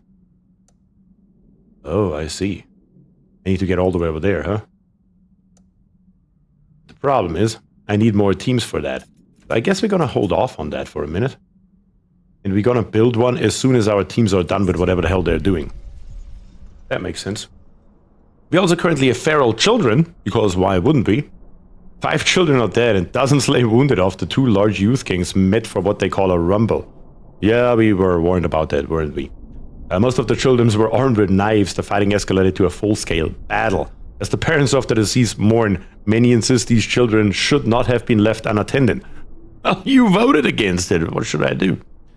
Indeed, many backstreet alleys seem to be overtaken by uncared-for youth. Some areas are beginning to be dangerous even for adults. Yeah. You will have 30 weeks to pass either one. I guess we will try to pass it again and see if we are luckier this time around than last time. I really don't have a better idea at this moment. So let's see what we can do here. There are 27, 4, and 9 against. There are 18, 4, and 18 against. So this one here should pass a hell of a lot easier, you would think. I guess I will give it one more shot here. And if that doesn't work, where should we first? Well, actually, we could go to rule first and get us this guiding vote right here. Which we probably can't pass at all. That's a problem. Alright, let's not do that. Let's try the mandatory schools again and see if the vote has changed now that we have actual rowdies that are killing each other with knives in the streets. Maybe that has compelled them to vote differently. Wouldn't that be something? I can also negotiate. How do I do that? New Londoners. Open to negotiation. Stalwarts are not negotiating because they want this, and the Frostlanders are also open. Let's see. If I click on the New Londoners, what can I do here? I want them to vote for. And I will enact the law for mass-produced goods. Okay? I can basically say, if you vote for this, then I give you one of those. Is that my understanding here? That is certainly what it looks like. So basically bribery, which is always a good thing. Use a community action on New Londoners. Community action, grant agenda. Oh, it's like bribing them? It is like bribing them. That's exactly what this is. Everyone must support the production of prefabs to help the expansion of the city. Main district produces a small amount of prefabs. It sounds like all of these here sound like great things to me. I don't see a downside. Let New Londoners choose the next law to be voted on in the council. Well, that's maybe not it. I say, let's go for the prefabs. Let's make it happen. Accept. We have 6 vote participants in the meantime, so let's vote on it. Let's see what we get. If it actually shows up here or what the deal is. Yeah, this time overwhelmingly. And we have Dave, Sir Comes-a-Lot, DBD Buzz, Some Todd Guy, Neri, and King. All voted for this law. Amazing. Appreciate that, guys. Appreciate that. So Twitch chat could literally completely derail a game like this by voting against every law that, that I enact. Oh god. So probably shouldn't have said that out loud. Not give you any bad ideas. Yeah. I never said that. How much we have left? 16 weeks? That's not a lot. Let's see if we can frost break here a little bit more to get those extra 2 coal resources in so we can get there.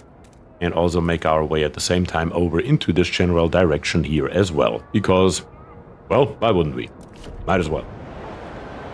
We need more housing, we need more food, we need more everything. Let's see if we can expand or build us a new housing district for that matter. We can probably just Yeah, prop it on back here where we dug up earlier. We only need 3. No, we can't have up to 6, I guess, but that's just too much. Can't get it all. We have 1 more here. Yeah, sure. Let's build it. The housing should be okay. And then let's take another look at the food districts. The only available one is what we dug up earlier on accident. I guess we build us a nice big food district right here. Or maybe not. Oh, it brings up disease if we build right there. And I cannot build it smaller than 6 tiles. Well, that actually does suck a little bit. Because I don't see a button to accept. So it needs to be 6 tiles. Which means we need to frost break here if I don't want to increase disease. These here are 1, 2, 3, 4, 5, 6 tiles. 7, 8, 9. So we can make it all the way over here. With an extension. I guess that will work at the end of the day. Without a big issue. Also, I just realized we have ads in progress on Twitch.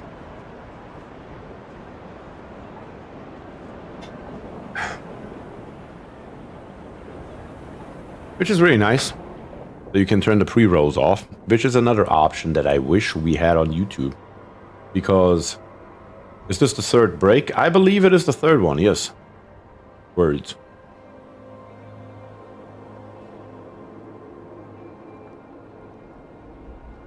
That should be the 3rd one, yep. The 3rd one actually in an hour and a half. I would argue that's not too bad, is it? I mean, for getting rid of pre-roll ads, I think it's worth it. I wish YouTube had an option like that available.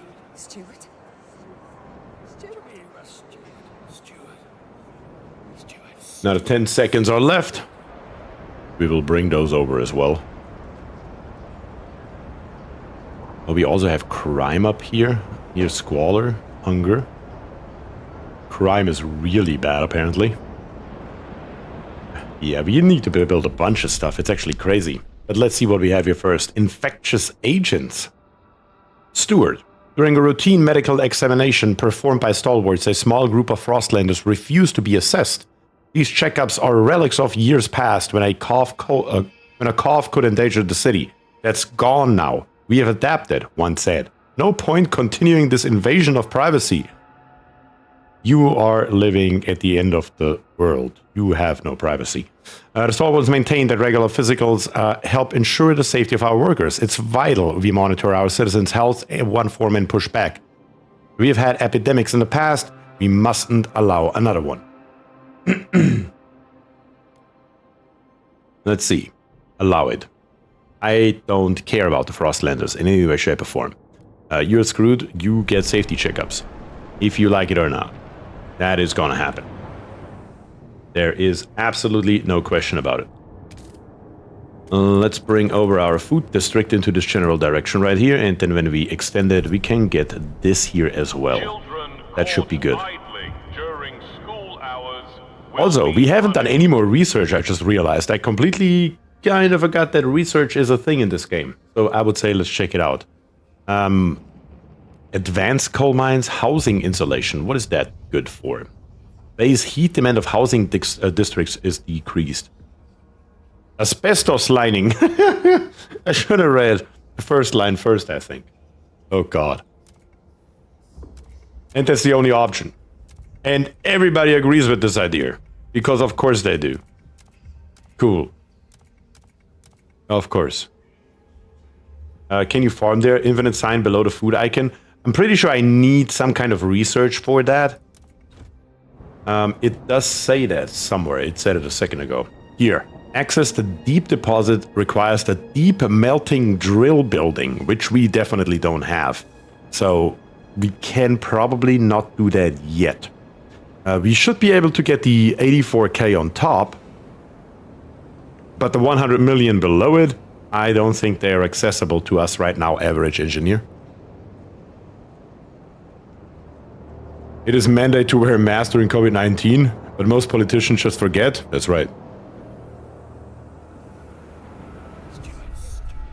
Fire in the shaft. Coal is running out. Steward, a fire has broken out in our coal mine. If we don't react, we'll lose the mine along with the deposit. Some of the stalwarts engaged in the rescue effort insist we can still save the mine by cutting off the air supply to the shaft and suffocate the flames. But some of the child miners are still making their way out. It'll suffocate them too. After we deal with the crisis in the blasting coal mine, we will ensure these accidents do not occur again. If we block off the air supply, we'll save the deposit. But some child miners die. If we evacuate the workers, the child miners will be saved. The blasting coal mine will be destroyed and the district remaining coal reduced by 50%. In this case here, that is actually a pretty hard choice because we already didn't have much left. So what does it really matter? I'm pretty sure we only had like... Can I see it? I can't back out of here again, right? Or press to start a viewer poll. Ah. Well, wouldn't you look at that? So I guess you guys can vote on Twitch right now, and of course in YouTube you can write it in chat as well. If we should block off the air supply or evacuate the workers. Are we gonna keep our deposit, or are we just making sure that the kids are safe, but the trust in us is not diminished? I can only see a percentage. I can't see how many people have voted, which is also absolutely hilarious all by itself. Viewer poll, yes. Less mouths to feed, more coal. I like it, William. I like it. Apparently, Twitch sees it the same way as you guys on YouTube. So, all right. Screw the kids. 105 child miners suffocated in the blasting coal mine. 105. Yeah. Oh god. Oh god, what have we done? So how much do we have actually left now? A whooping 9 weeks. Was that worth 105 children's lives? Blood is on your hands. All of you. Combined. Twitch and YouTube. They wanted to go there, says Todd. It's for the greater good. It's for the greater good. What's also for the greater good is another extraction district over here before it's too late. So let's make sure that happens. These two here we can get with an expansion. Yeah, that's fine. And I think I'm going to build directly a second one for more prefabs over here as well. I think that is a... Let me redo this here and grab us that extra 20 heat right here as well. William says I never liked the kid anyway. They do gang fights. Words is asking, where is the sticker? You do have a sticker, Words. It's that big sword beside your name. That's your sticker. We have crime in the city. How? We have nobody left who can commit any crimes, I guess. The crime problem in New London continues to worsen. Scarcity of goods may drive people to acts of crime when they don't see other ways to obtain necessities. Making goods available helps ensure people don't revert to a free-for-all. If they do, watchtowers and prisons might become necessary. It's also worth examining if our laws are helping us fight crime. Maybe that is a good idea, actually. It may be more difficult to ensure order as the population rises. If crime runs rampant, people might be injured or killed, tensions will grow, and radicals among us will grow in popularity. We'd best ensure it does not come to this. Okay. Overall trust is still pretty good. Crime is going rampant. In the council, we have 3 more days left, and we first promised these guys something, didn't we? Pretty sure we did.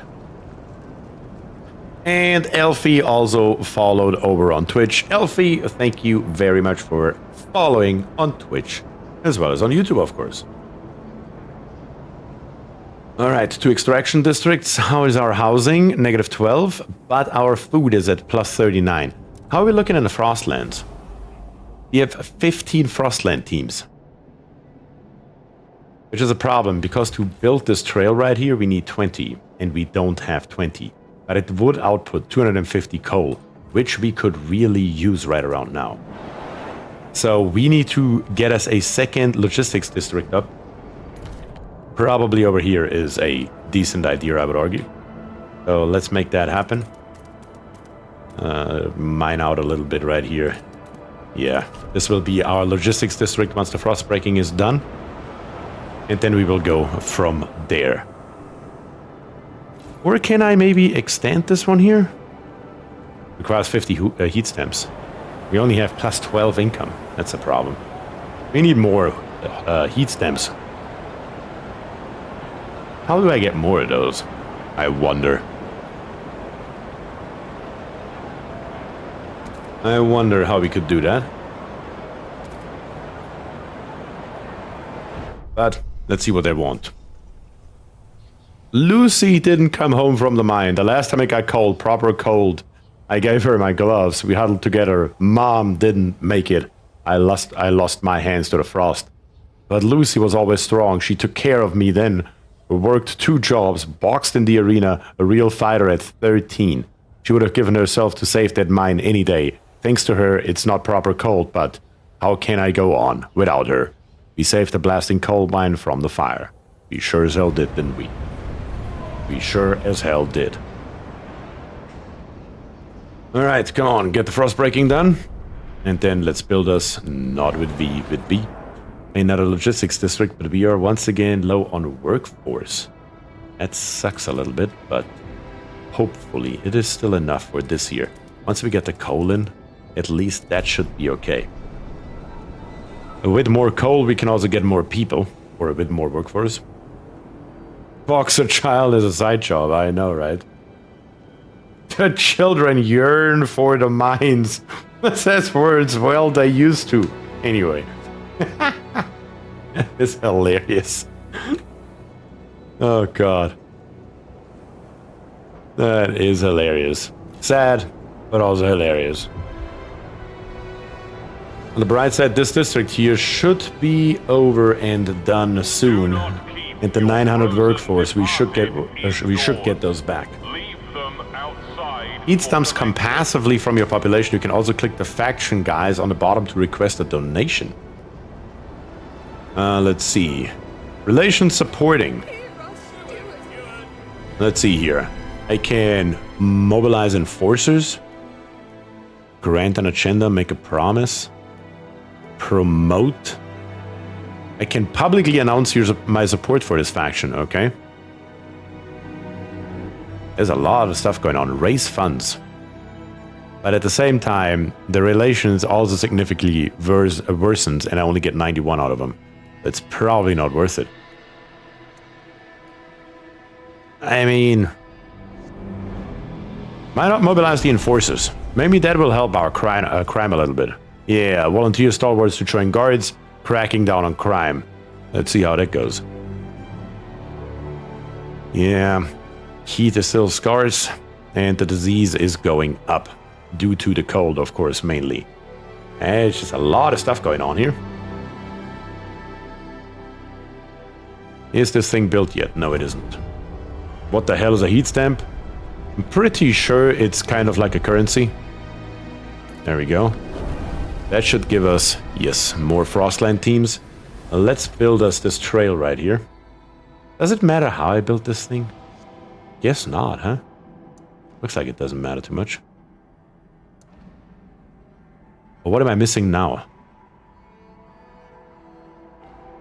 Why can I not build it over here? Costs not met. Which costs? Oh, for the next one I would need 75 heat stamps and I don't have them. You gotta be kidding me. Well, let's escort these guys here back, I guess. Yeah, and we will come back later for the rest. Steward, do you hear us, Steward? What do we have here? That's too cold. Well, that should at least solve the heat problem. If we have more dead people, they can't require any heat, I guess. That's just how that works, right? Looks like Rome is falling. It does look like there may be some slight issues here, yes. Right here, we are completely out. No access to resource depot. Let's demolish it. That also gives us some heat stamps back and hopefully brings us coal in. Let's do this here fast, please. The 75 are met. Let's see, can we build this now? Connect the trail over. We need that in badly. I'm not entirely sure what this here means. But, yeah. Is this here the connection to the city, or how does it work? I truly don't understand. I just need to get it somewhere over here. Is that it? Can I go here? No, that's still not considered the city. Oh, these two right here are the locations where we built our, what is it called? Our logistics centers. Yeah, I see. If we would have built another one over here, we could connect to this side, but we can't right now, which truly sucks. There's also not much we can do about it because we cannot build the next one because we don't have the requirements. Deactivated excessive wear. Needs repairs. Needs 100 prefabs to repair it. Holy cow, are you out of your mind? Well, that ain't it. What do we have here? We have a Ruby King 27 who is an apothecary. For years, suggesting anything against the captain meant close scrutiny from stalwarts. But despite the bullshit booming from their bloody speakers, we managed to find our own way. Kept to our principles, stayed frugal, put families first, watched out for our neighbors, continued our traditions. Now we have a council. Maybe it's time for us to stop dreaming and make a change. The council has inspired people to suggest new ideas about the city's future. Not sure if that's good or bad, but it's something. Recognized by the city. A new voice. Pilgrims.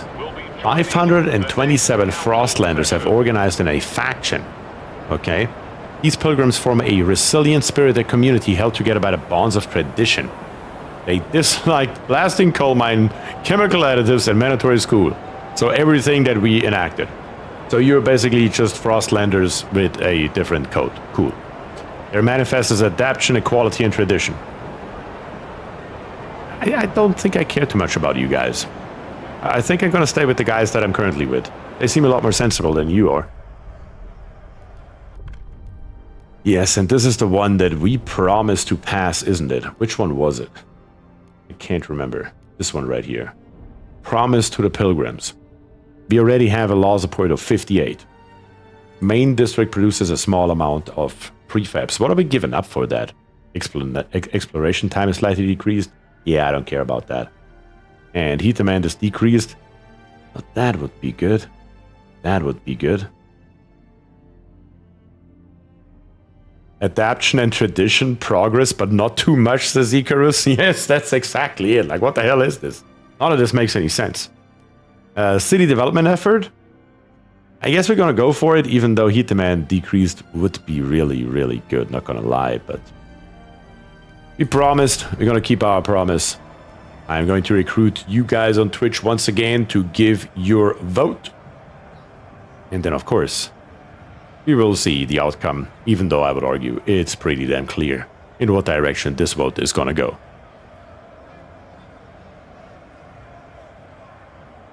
We have 5 participants right now on Twitch who are voting.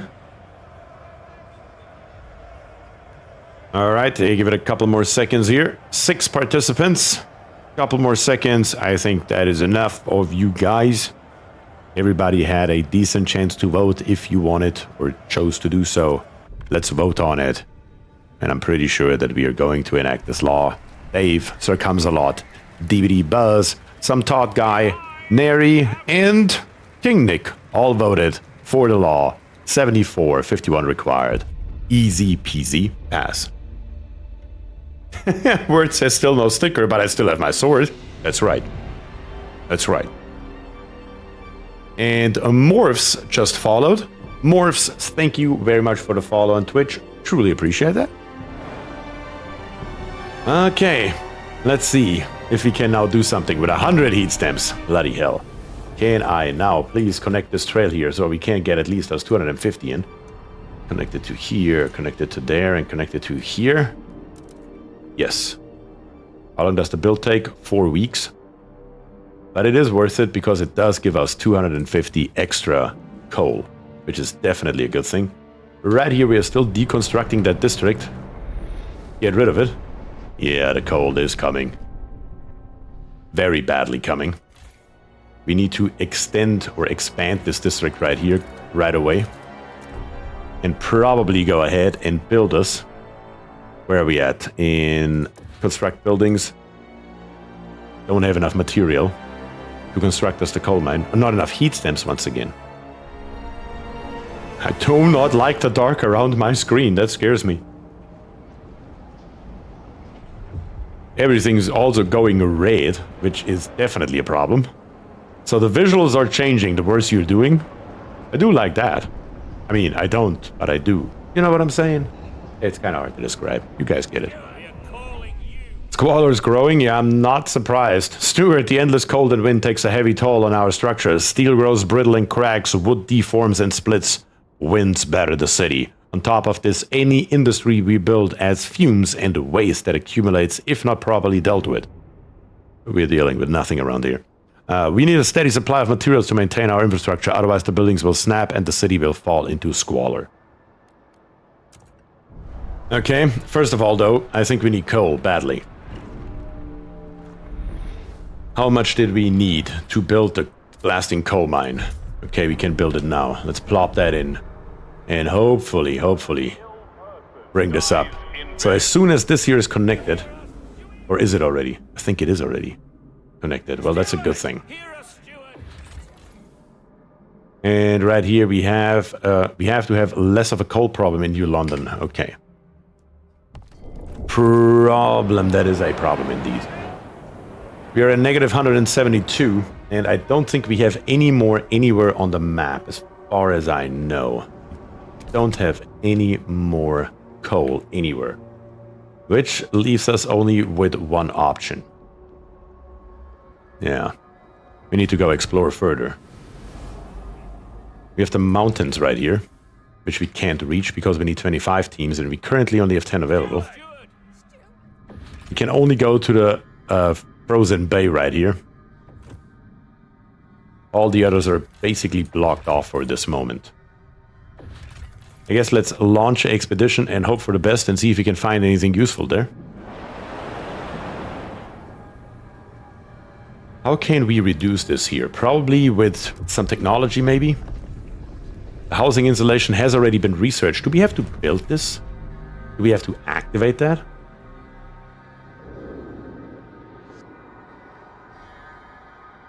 Don't really see anything here. Nope, the modifier is already on. Plus 20 from housing insulation, so that's good. That is a good thing. Let's see if we can reduce it some more with some kind of technology, which also costs us, of course, heat stamps, which we don't have. Yeah, that's a problem. We do have a heat dispatcher, though. An actuated heat dispatcher, which we can't afford, though, so no point in even looking at it.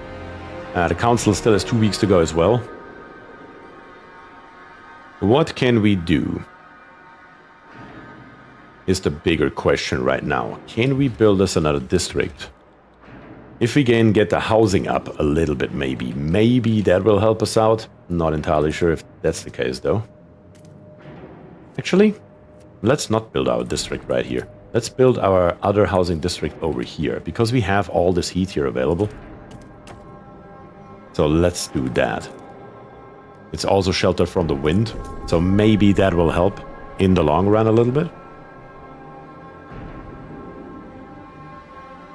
But yes, the cold is definitely a problem. But it's also greatly increased by shelter scarcity.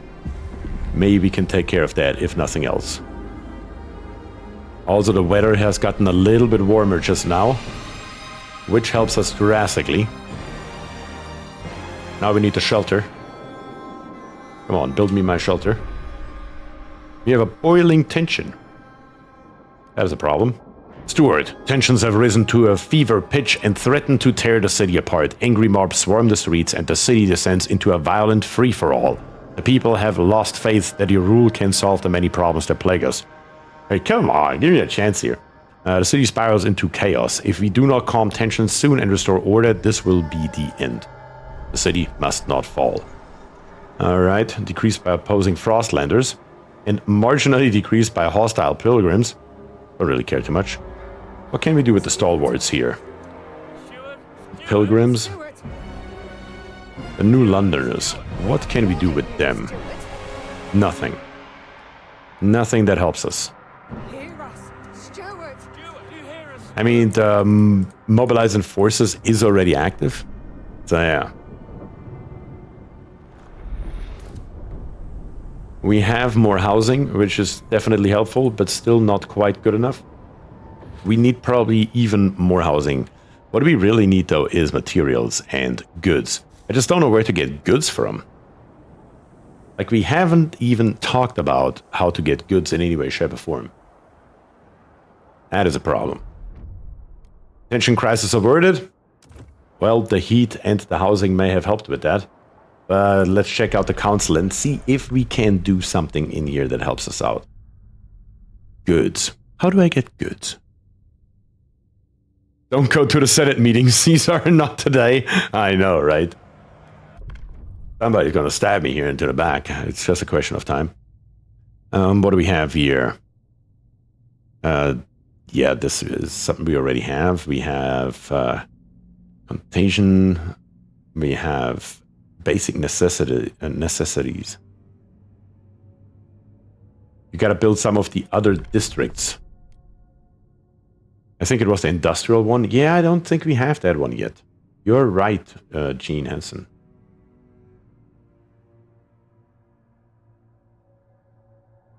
We have free essentials or paid essentials. Based on availability, the city will ensure that all citizens are provided with what they need to survive for free, including basic rations and clothing. And we don't have nothing that we can give out for free.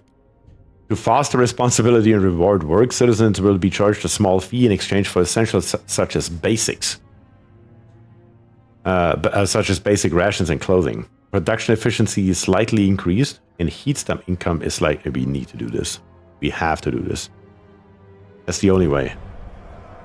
Let's see if we can make that happen. They probably won't like it, but what can we do? Let's see what Twitch has to say about this. Where it says viewer numbers have doubled. Welcome. Yep, welcome to everybody who is here, of course, on Twitch, on YouTube, wherever you may be. Welcome to the stream. Probably need to negotiate. I feel the same way because we only have 28.4. We have 59 hesitant. Let's check out what we can do here. We already negotiated earlier with the New Londoners. I think we're gonna go with them again because they have 47 delegates who are mostly hesitant. So let's see what we can do for them. Building. Advanced blasting coal mine. Well, vote 4, of course. Advanced blasting coal mine. I don't think we can afford that. I don't see that happening anytime soon. Research. Mechanized... Oh, we can't just research it. Well, mechanized sawmill. Massive sawmill loading frozen wood directly into mulching machines that separate usable materials from waste byproducts. Or actuated heat dispatches, where engineering teams use automated actuators to tune up district heating, boosting the generator's output. That may be something that we need anyway. I think that may be the way to go here.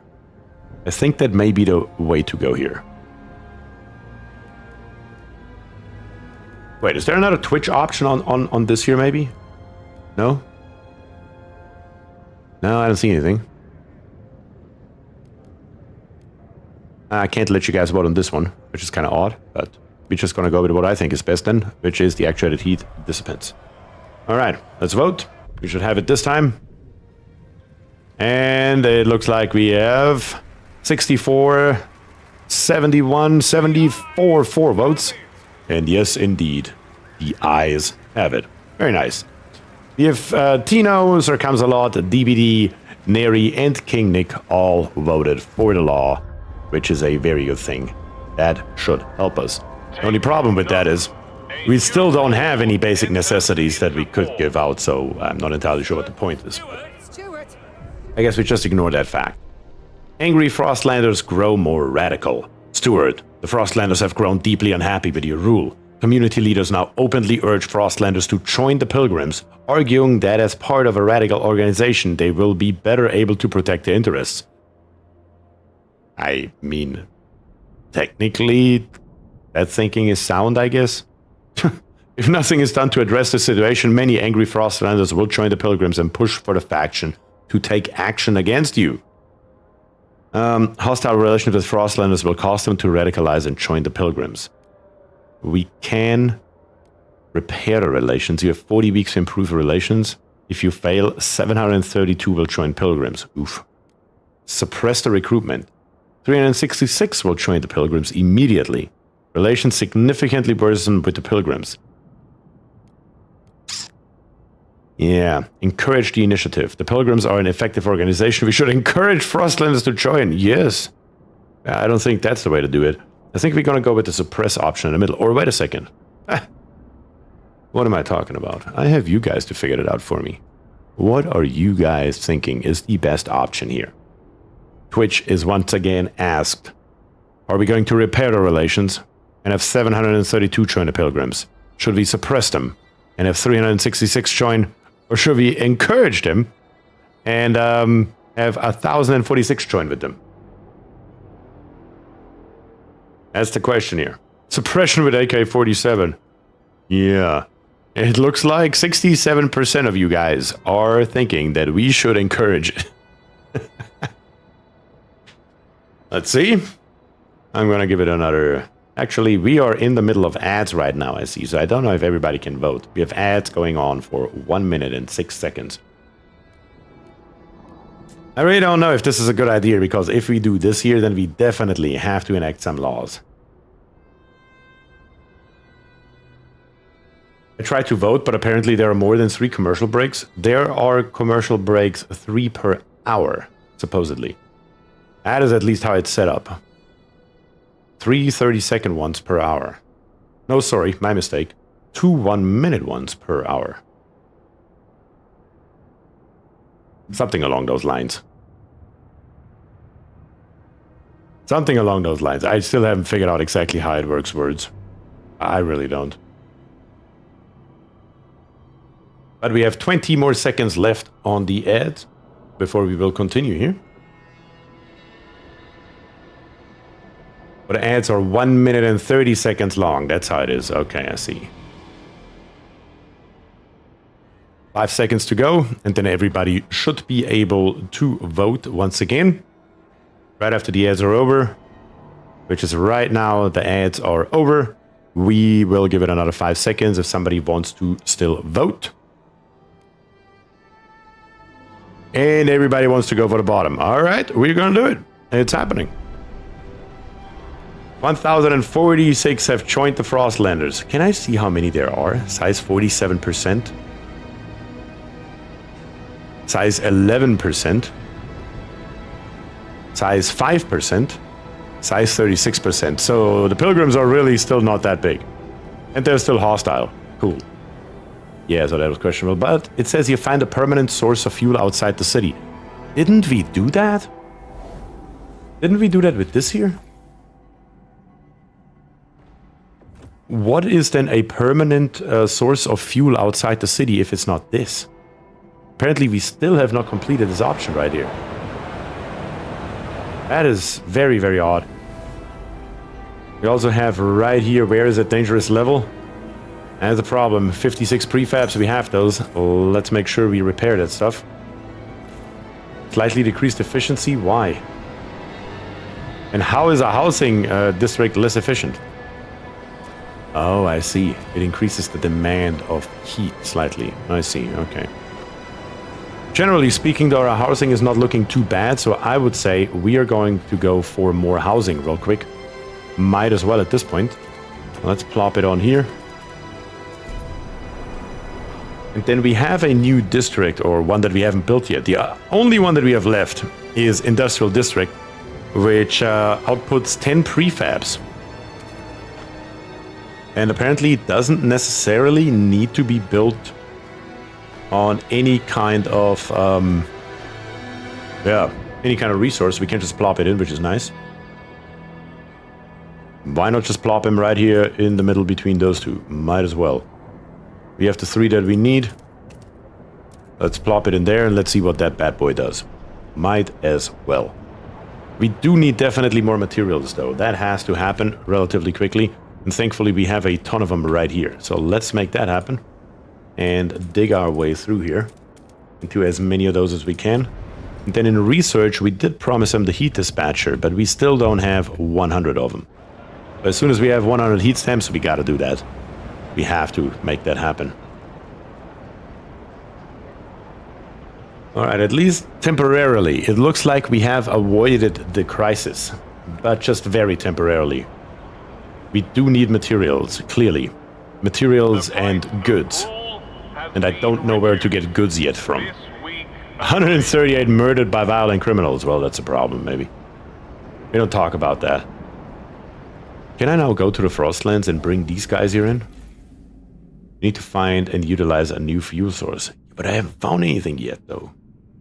Or I have found this here, so what exactly is the problem? Kinda weird, but okay. We'll just keep on exploring, I guess, and see what we find. Some Todd guy says, alright, I need to run off. Have fun, everyone. Todd, thank you very much for joining, and I hope you have a great rest of your day. Alright, we cannot build anything because we're low on heat stamps and workforce, as it turns out. Of course, they're getting murdered left and right, so how should we have anybody working if they're constantly getting murdered? But that's just how it goes, I guess. We also have 468 that are sick, which is another issue. The seas is significantly increased by squalor, and squalor is extremely increased by material scarcity. So yeah, we do need those materials. We need to get those in. So now we have this one right here, and we can switch it over to what is it called? Goods. Okay. I guess that's a good thing. But it demands also 50 more materials that we just don't have, which is a problem. So no matter what we do, we get either 11 prefabs or we get 27 goods. Okay, alright. I guess we can now go for the heat dispatcher over here to shut up our guys over here. Research the idea for 100. Yes, let's make that happen. And then as soon as we can, what do we need exactly for another extraction district? We need 600 workforce and 40 heat stamps. The 40 heat stamps shouldn't be that big of a deal, but the workforce right here is what we need. But what do they want right here? There comes a lot says, glory to Rome, see you later. Absolutely, see you later. Sir comes a lot, glory to Rome at all times.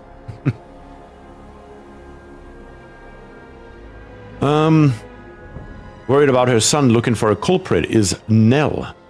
Little Joey's been coughing all night. His forehead's as hot as the generator. Well, use him as a heat source then. How about that? It's them Turners. I know it's them. They got that new flu. And here they are strolling about the neighborhood, carrying on with their business. They're killing people. That's what they're doing. Oh, please, Lord Almighty. I can't stand to lose another child. Someone's got to get through to them. The lack of law regulating contagion prevention is causing tension to rise throughout the city. Well, the next law that I want to introduce is probably more about crime, but we can't do anything, which is a problem. That is a problem. Funerals right here. Yeah, don't really care too much about funerals right this moment. We need to do something about the bloody crime. That Nell is a racist. Yeah, we're not gonna pass that one. Or that one. That is all problematic right here. This entire rule thing here is apparently off limits. In city, I mean, we could do contagion prevention, but also, well, really crime is my main issue right now, and I don't see what I can do about it. Survival? What can we do with goods? Durable goods. Goods demand per capita is slightly decreased. Goods production efficiency is increased. I mean, we do need goods. More goods also brings down crime, so I guess this here may be a good option. I'm going to propose this law. We have 47 already for. Let's get the Twitch voters have their say on that. And let's see if we can pass this thing here, hopefully, without having to negotiate once again.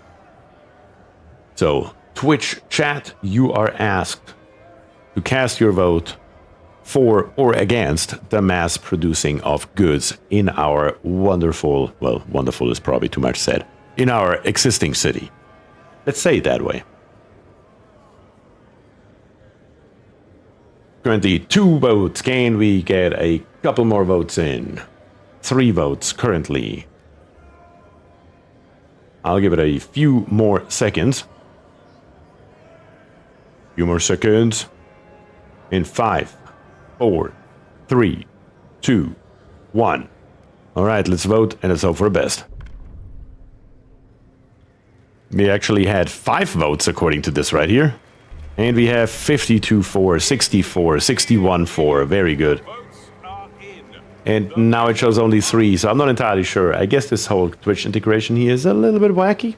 But that's okay. But we now have mass-produced goods.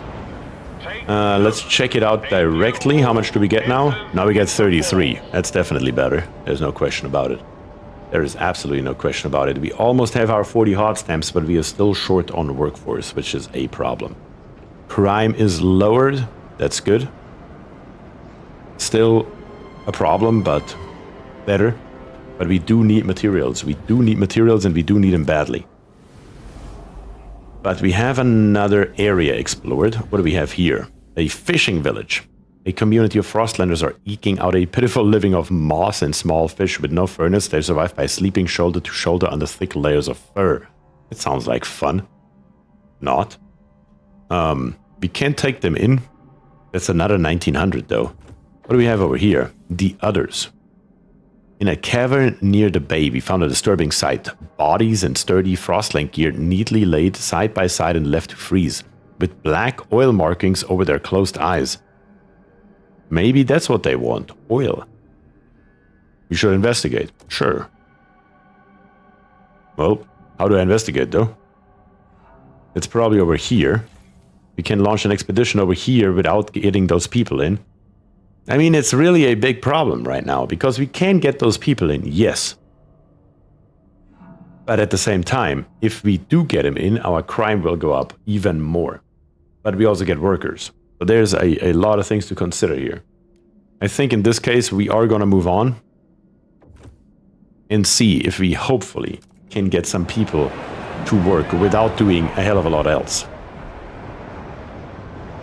I mean, prefabs, we have currently enough. If I shut this one here down, do I get the workers back? Yes, I do. That works. I can just shut this one here down for right now and build us a new extraction district over here instead. That probably makes the most sense to me, yeah. These here, the other 3 we're gonna grab later, and there are more over here. We need a second district for that anyway, but right at the moment, just give me something. We do badly need materials. That has to happen. 270 are currently unfulfilled. That is a massive problem. But let's see if we can alleviate that at least slightly. Alright.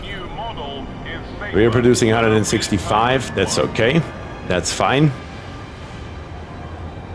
Can we expand that district though? Yes, we can. But we need to dig up a little bit more first. So with frost breaking, 200 work for 30 heat stamps, we have that available. Let's grab this area right here. Probably just as little as we can though. Hold on, let's do it this way. And then make our way directly over here into this general direction as well. As much as we can, as efficient as possible. Trying to get as little done, or better to say as much done with as little resources as humanly possible in this case right now. And here is Krivak in the chat with Frostpunk. That's right, Krivak. That is 100% correct. We were already on the brink of dying a horrible, horrible death. But we barely made it out alive, so we are okay. We are just fine. Come on. Break it faster. Extend this district right here. Those extra 3 places, well, that is a problem right now because we can't get back there. I guess I can only do 2. And these here are 1, 2, 3, 4, 5, 6. Yeah, no matter how I turn it, we're gonna lose out on one piece, one way or another. I guess this piece right here we just gotta ignore for right now. What can you do? Can't win them all. But we're trying at least our very best. Okay. Still though, squalor is a massive issue right now. It is significantly increased by materials scarcity right now, so it is not extremely increased anymore, so it's okay. And 43 sick people have returned to work, also a good thing. Our housing is up at +6, our food is up at +27, and our coal is up at +88. So it could be a hell of a lot worse than it currently looks, honestly. Krivak is back, this time on YouTube. Dual channel action, that's right. That's right, you can pick and choose whichever one you prefer. But we do have sick neighbors because we have no common rules. Stewart, this morning a house has been found walled off from the rest of its neighborhood. The inhabitants escaped after a while, but they found that local shops and amenities refused to service them. I don't know who did it, but it's for the best, I tell ya. Them people got all sort of bugs. The place is healthier without them, claimed the local pub owner. The latest spread of influenza has indeed hit the district hard, and people are on edge. Maybe we ought to define common rules for this to appease tensions. The persistent lack of law regulating contagion prevention is causing tension to rise even further. Okay, apparently we do really have to do something about that thing. I chose both. I just mute YouTube, says Krivak. That's even better. That's even better. Commit to resolving the issues. I mean, we should really commit to that, honestly. We have 30 weeks to pass it. The council is ready. We can go to city. We can go to contagion prevention. And we have two options. What are our options? Let's see. We have support quarantine. Contagious people will be placed in quarantine and cared for by the city in dedicated accommodation, which significantly decreases disease, but the shelter demand per capita is slightly increased. I could live with that. And down here on the bottom we have infectious badge. Contagious people will be required to wear a specific badge that allows others to limit their interactions with them if they deem it appropriate. Tension is slightly increased, and the disease is decreased. I mean, the quarantine is clearly the much better option. But the problem is I don't think we can pass that. We have 21 against and 26 for. We have 28 for. Who is supporting this here? The Pilgrims. The Pilgrims are supporting it out of all people. I mean, it does make sense. We can afford more shelter, but having this here significantly decreased would be good. More attention is the last thing we need. And diseases just decreased, not significantly decreased. That is a problem. Let's propose this law. Let's get Twitch on board. Twitch viewers, cast your vote. It sure as hell looks like we will have to negotiate, though.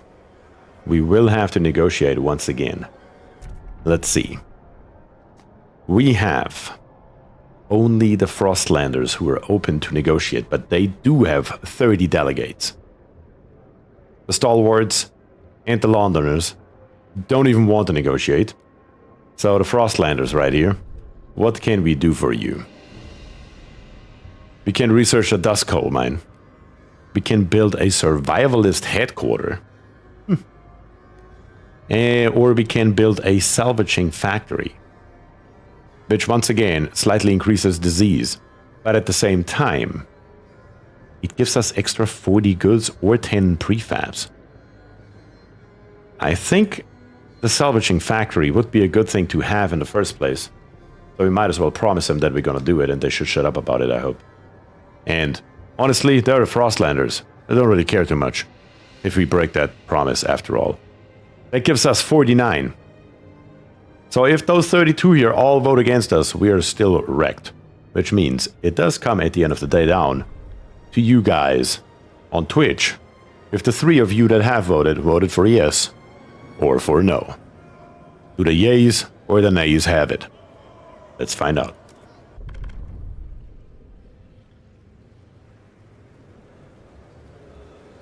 "26, 30, 40, 54. The ayes have it. Wait, what? Oh, 54 plus the 3 from Twitch. So the 3 Twitch voters, Tino, DBD, and Neri, actually decided to vote for us. You guys actually decided this vote for us. Amazing. Love to see it. Beautiful. Contagion prevention regulated. Trust rises. That's what we needed. That is what we needed. We can see it down here on the bottom. That we are doing just fine. I voted too late? I don't know. You at least didn't show upwards. Apparently so. Nice Twitch for the win. I agree. I agree. In this case here, Twitch came in clutch, saving our ass here. That's for damn sure. Not even gonna lie about it. To build that building that we need to research though, where is it even? How far down the tree is that bad boy? Hopefully not that far away. I don't see it anywhere. Uh-oh, it could be so far away that we... Oh, we have so many different trees. I didn't even realize that. I thought this is all the trees we have. Holy actual shit. That is insane. So we have a resource tree, a frostland tree, a city tree, a society tree, and a hubs tree. I just realized that right this very second. That is absolute insanity. And the factories are right here. And we just gotta give them the one that we promised them. Which looks like maybe the best one anyway. Yeah, the mechanical one is definitely not as good as the salvaging one, if you ask me. Okay, good. Good, very good. At least we have that going for us. Learned something new about the game in the process, which is always a good thing. Either way though, we want to expand this district so we can then later on build us that building. Can we even do that? Yes, we can. Let's expand it right away.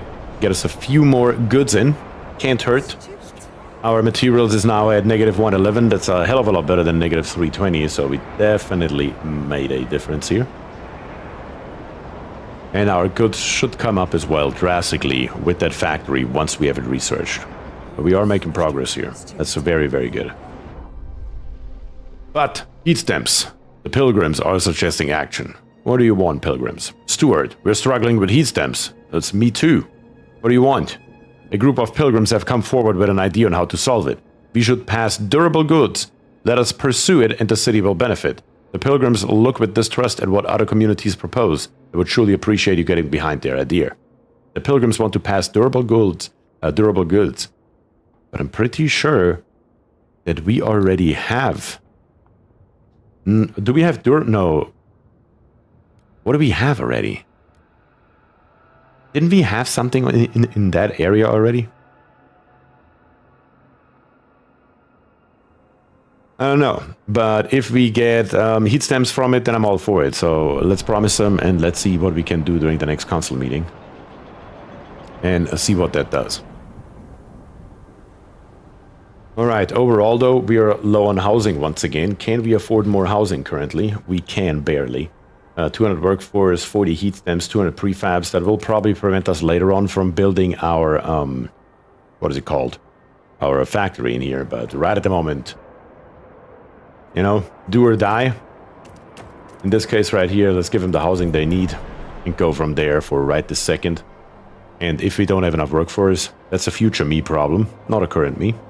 That should be okay.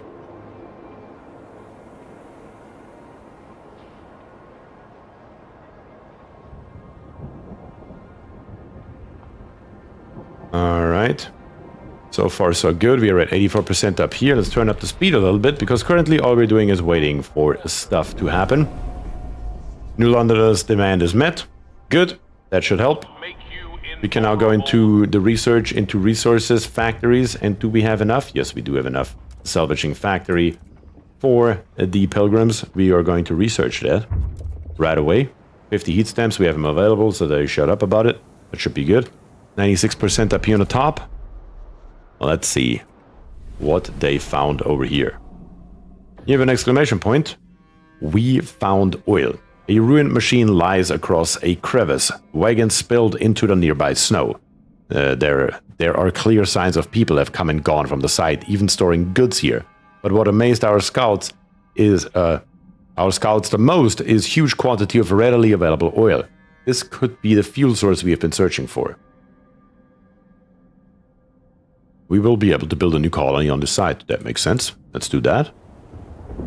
Oh, nice little video sequence. All right.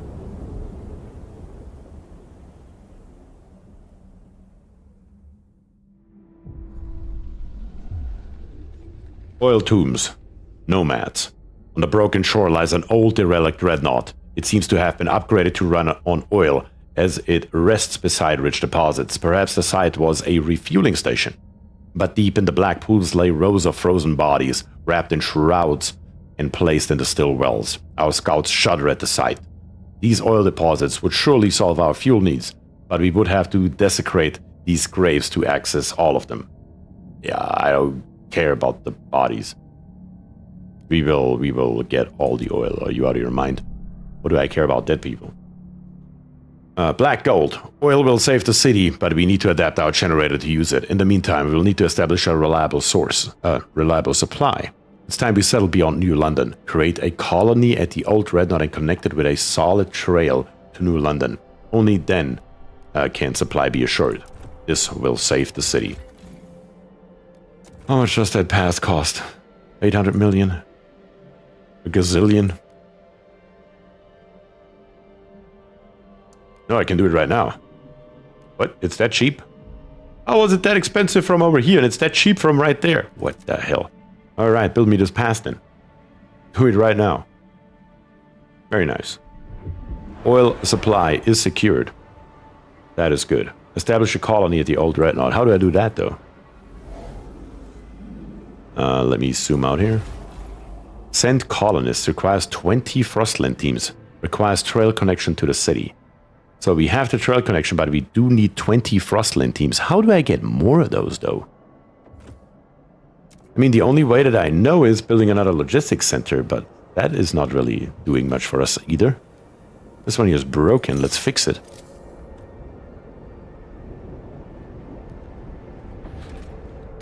Yeah, logistics district. We only have one more space available. I guess we will have to get over there, but I mean, that's not sustainable. In long term, there gotta be a different way to do this, right? Let's just dig a path through here and then come all the way here so we can get that built. But again, there gotta be a different way to do this. Probably some kind of law or something.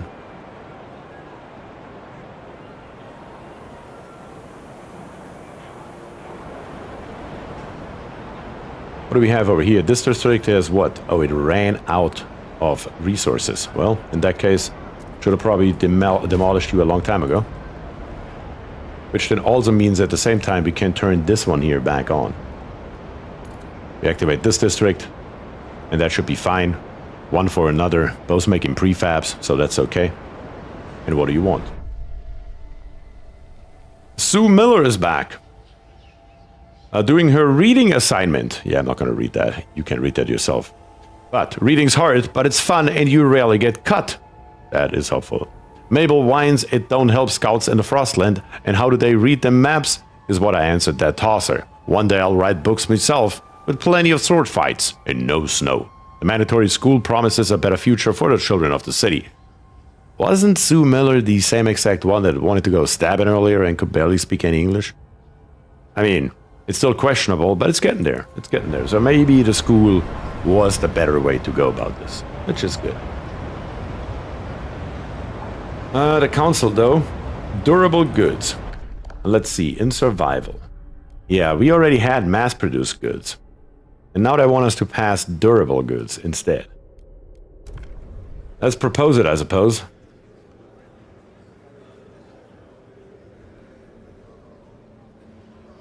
I still don't feel like that this is the best choice, though, honestly. I think we should tank this. So there is definitely no negotiation. 34 for, 36 against. Twitch decides.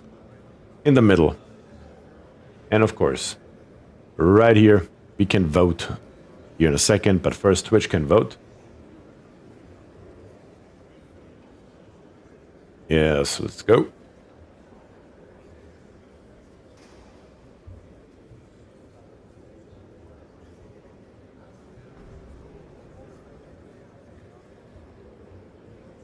Three people have voted. Words? Are you trying to vote this time?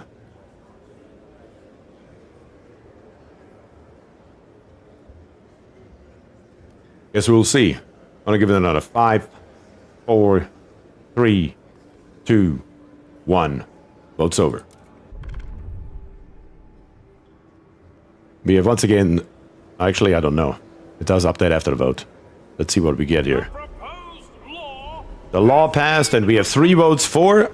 Twitch wants to have it, and Twitch once again decided the vote. Right to repairs is nary. But what about planned obsolescence? I feel like that's a big thing nowadays, right? Alright, the Pilgrim's demands have been met. Twitch has decided. I like it. At the same time, though, I believe that we are now getting less heat stamps in, which should still be okay. This thing here is still being destroyed. Let's speed it up a little bit to get rid of it. There we go, that's better. Where are we currently sitting? We're sitting at the goods limit. We're currently getting the salvage factory in. That should help us. And the digging should also be done over here. So let's break more frost. Just around here in this general area. What do we have here? Shallow iron vein.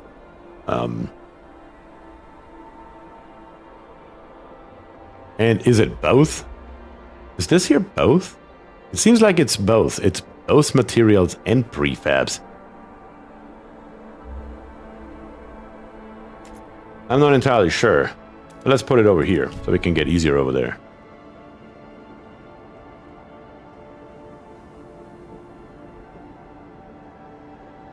Krivak is over on YouTube, says boo Twitch ads. Yep, we have ads once again. You're right. I didn't pay attention. I did not pay attention, but I need to get better at that. It actually shows me on Twitch when the ads are playing, which should be a good moment to take a minute pause. But the Twitch ads have to happen. I need to have, what is it, 1 minute and 30 seconds or something like that every hour. If I have less than that, we have pre-roll ads. And the last thing we want is pre-roll ads. So to get rid of them, 1 minute and 30 seconds of ads does make sense. That's why I dual watch. I thought you were dual watching to help me. No ads on YouTube Premium. Twitch actually has something similar nowadays. What is it called? Something stupid. Twitch Nitro, I believe. Which is basically like YouTube Premium. You just have no ads on any channel, I believe. I don't know, I haven't looked into it too much. But we met the Frostlanders' demand, which means we should be able, if we have enough stuff available, build us the salvaging factory. We have construction over here, 400 workforces. 180 hot stamps. 180 hot stamps. Are you out of your mind? Okay, we're at 140. I might get it if you're going to dual stream more. Also, I don't know how much you are watching on Twitch otherwise, Krivak, but a sub to the channel would be a hell of a lot cheaper. Because I'm pretty sure that Twitch Nitro, or whatever it's called, is like 12 bucks. And subscribers on Twitch do not have ads either. No ads for subs. Cutthroat economy, paid essentials. Steward, now that we are charging for essentials, some unemployed families are unable to afford basic necessities. Work goes to the worthiest. If these people were passed up, it's their own damn fault. They should put in the work instead of expecting the city to solve their problems, claimed one stalwart delegate. Others are more measured and say we could provide them with a weekly allowance. If we can't afford them work, we will give them a budget. Up to them to use it wisely. What should we do? We can either allocate an allowance or let them fend for themselves. If we allocate an allowance, paid essentials provides less heat stamp income. But if we let them fend for themselves, the paid essentials remain unchanged. Once again, Twitch has it in their hands what we are going to do. And to your question, Kribak, every stream from now on is going to be a dual stream. At least that is the plan. We are at 50-50, 67-33. I'm going to give it 5, 4, 3, 2, 1. Well, that's a problem. If we are at 50-50, I'm going to choose. I'll give you 2 more seconds. Okay, I'm going to let them fend for themselves. Because screw them. I need my heat stamps.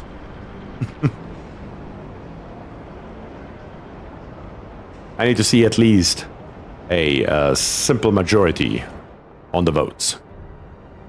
180 heat stamps, come on. There we go. Speed it up to 3 times for a second, and we have no more problems. Let's build us this factory, and we will go.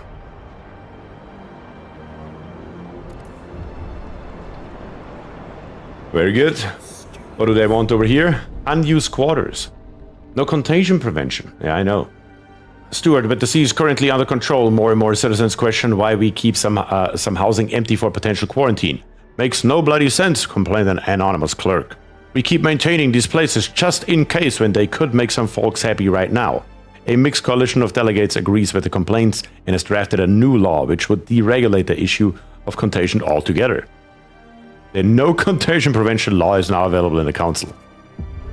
I mean, we do have basically diseases absent.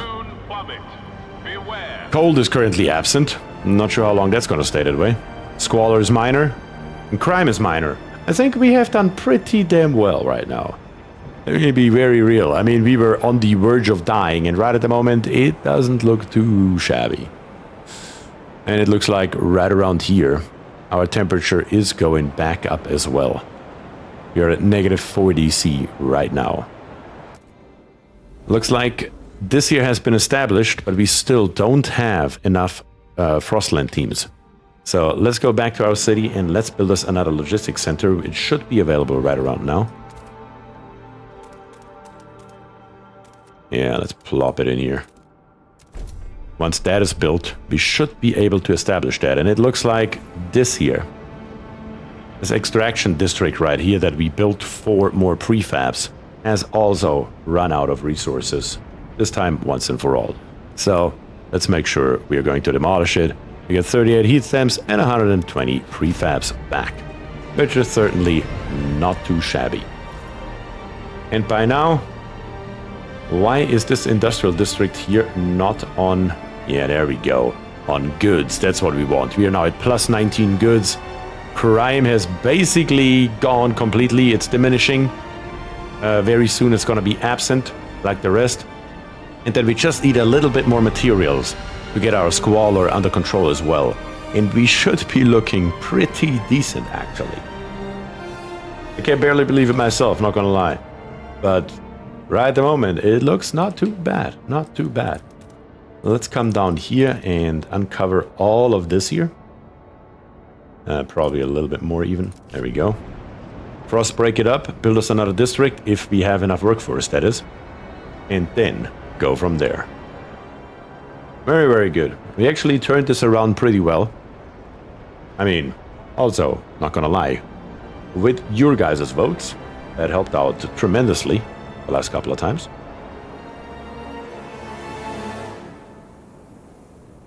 And our city is growing nicely, slowly but steadily. I do like the visuals. I still think I like Frostpunk 1 better so far, not gonna lie.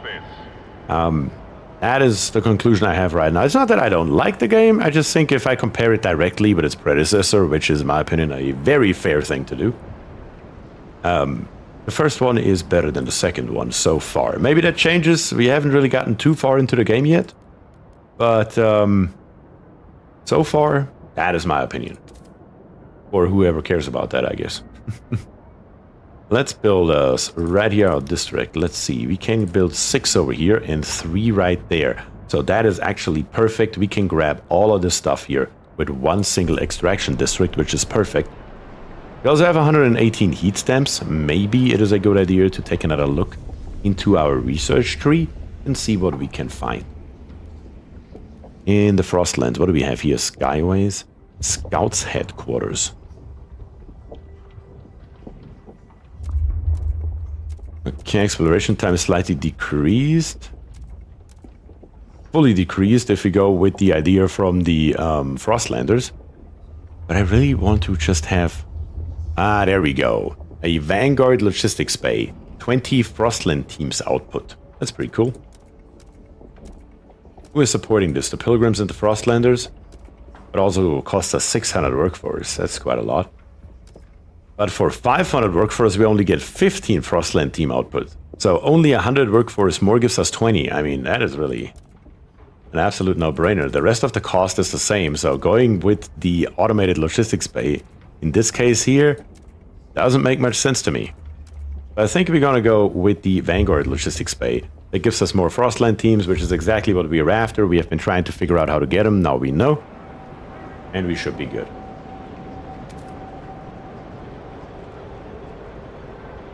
We have now also 25 teams available, which means this here has been built. Sure enough, it has. Very, very nice.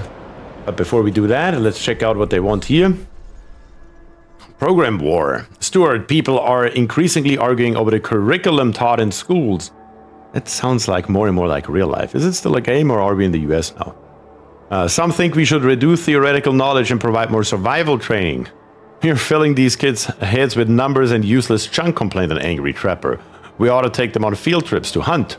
Others argue for the exact opposite. We need to teach children how to think and come up with new solutions instead of perpetuating outdated practices, says an engineer. I mean, you know on what side I am. In the US, they would homeschool, probably. Probably. We can focus on survival, or we can concentrate on science, or keep a balanced one. I mean, you guys know what I'm for. Obviously, science is the only way to go. The only way to go is forward. But once again, I am letting Twitch have a word at it. William on YouTube is also 100% for the engineer. I mean, I am BierTier, the German engineer, so obviously there is only one choice here. If it's not science, it's not good. So let's go for it. Full science. Alright, wonderful. So far so good. Our materials right here, and this here is built. That should give us a nice, pretty boost. Let's check out the laws right here. We have a new law available for the quarantine. I mean,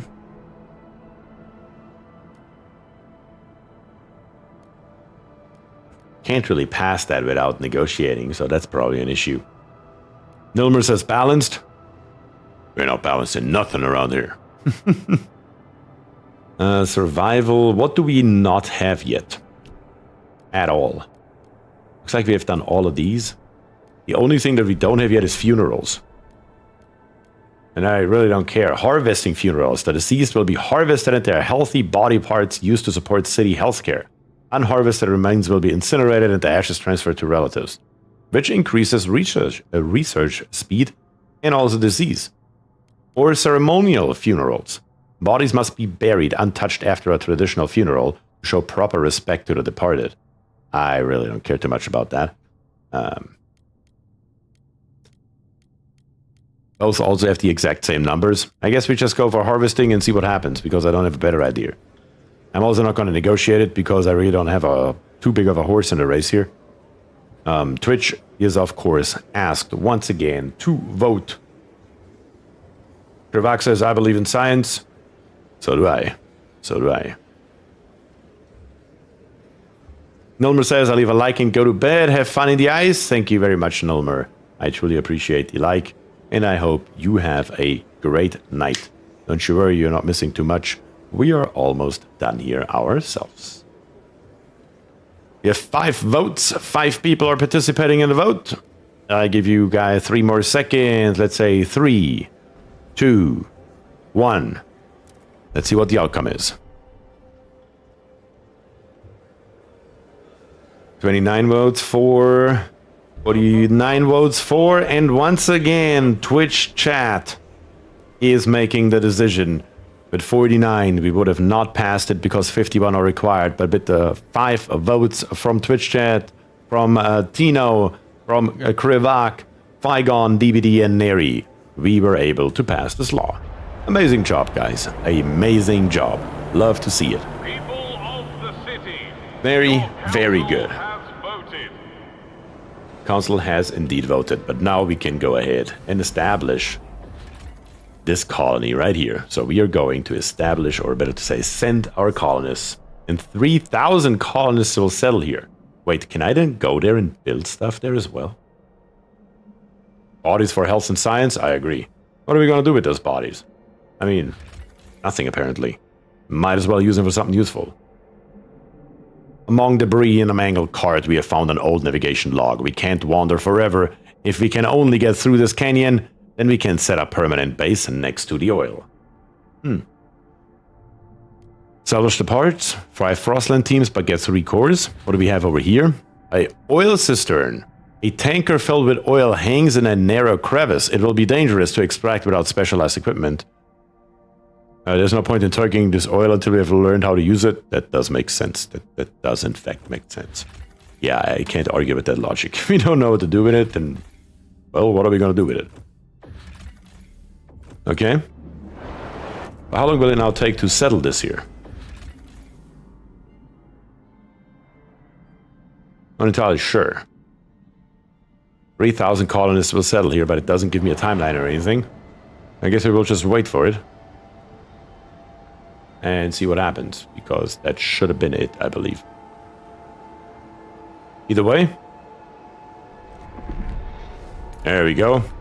And now, all of our resources, except housing and coal, are in the positive. The housing... I was about to say we should be able to fix right now, but no, we don't have enough workers. We do not have enough workers for that kind of thing right this second.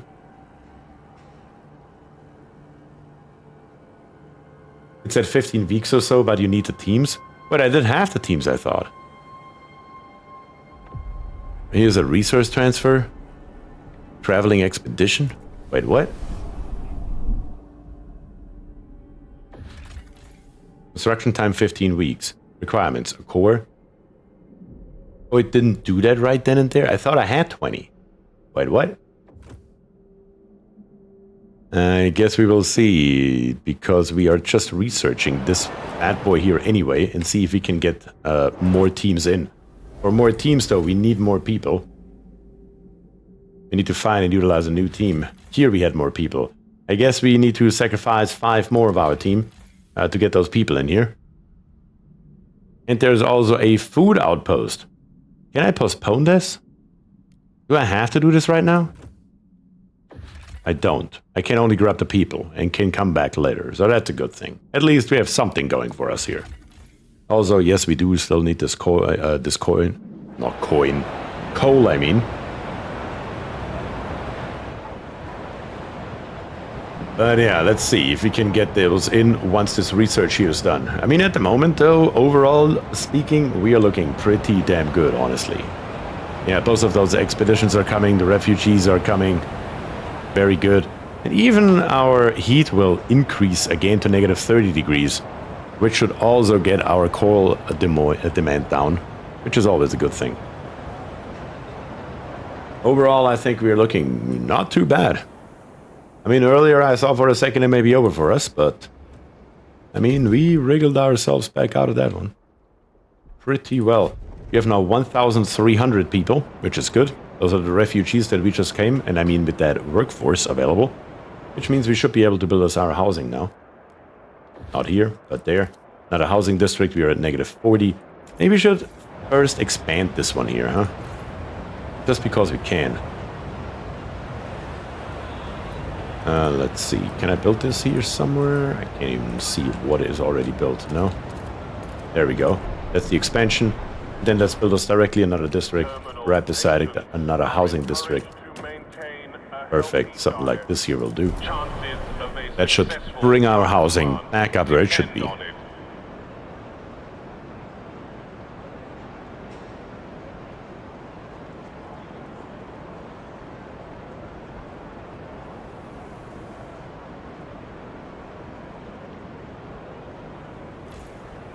Nope, that's not what I meant to do. Yeah, so far that should be okay. I mean, I have seen worse. I have seen by far worse. Today. A housing district is built. The extension is built. We are still at negative 16. That's still not quite good enough. Let's expand this one here a little bit further. How much do we have on prefabs? Yeah, plenty. A little bit more housing. Slightly increased by blasting coal mine. Yeah, I couldn't care less, honestly. Over here, this one is already extended, and I think we have already all the coal. Yes, all that's fine. This one here can still be extended to grab us those here. Might as well go for it.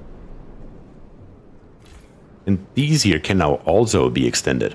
Expand the district to increase its output and provide 1 additional building slot. Cost us 50 heat stamps. Let's go for it and let's see how big the increase is. But we can't, because we first would have to mine out some stuff around it, I suppose. Yeah, we need to first mine out some stuff around it. We can do that, though. Is there anything useful? I guess we could always at least try to go into this direction right here.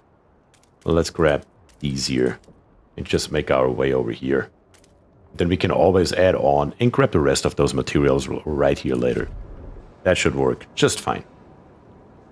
Anything that we can make it slightly more efficient is always a good thing. Wow, YouTube is way behind Twitch. Not surprised about that either, to be very honest. Not surprised about that either, to be very, very honest. Also, it could just be that you have to press the good old F5 button if you're on a computer and refresh. Maybe that makes a difference, Kribak.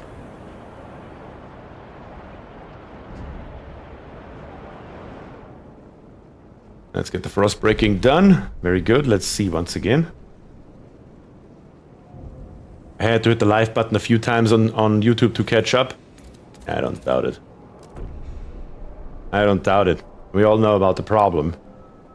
A lot of people have it. It happens, I mean, especially in the oxygen not included streams on Saturdays.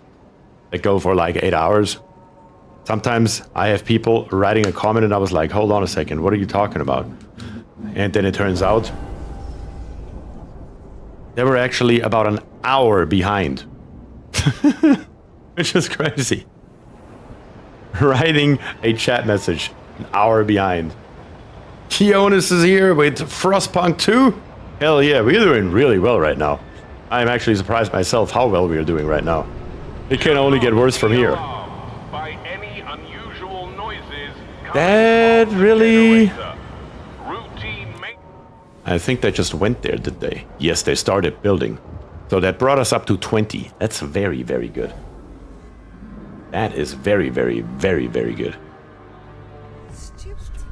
Right tools for the job. A city development effort. Stewards, some service workers aiding our prefab production are asking for better tools.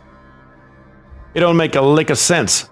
We muck around with basic tools while advanced machinery sits idle waiting for operators, said one volunteer. Full-time workers are wary of the idea. It takes training to use these machines safely. Training these quote-unquote weekend workers just haven't got, said one veteran high-torque bandsaw operator. Should we let these volunteers use professional equipment? If we let them use it, then it provides more prefabs but may cause casualties.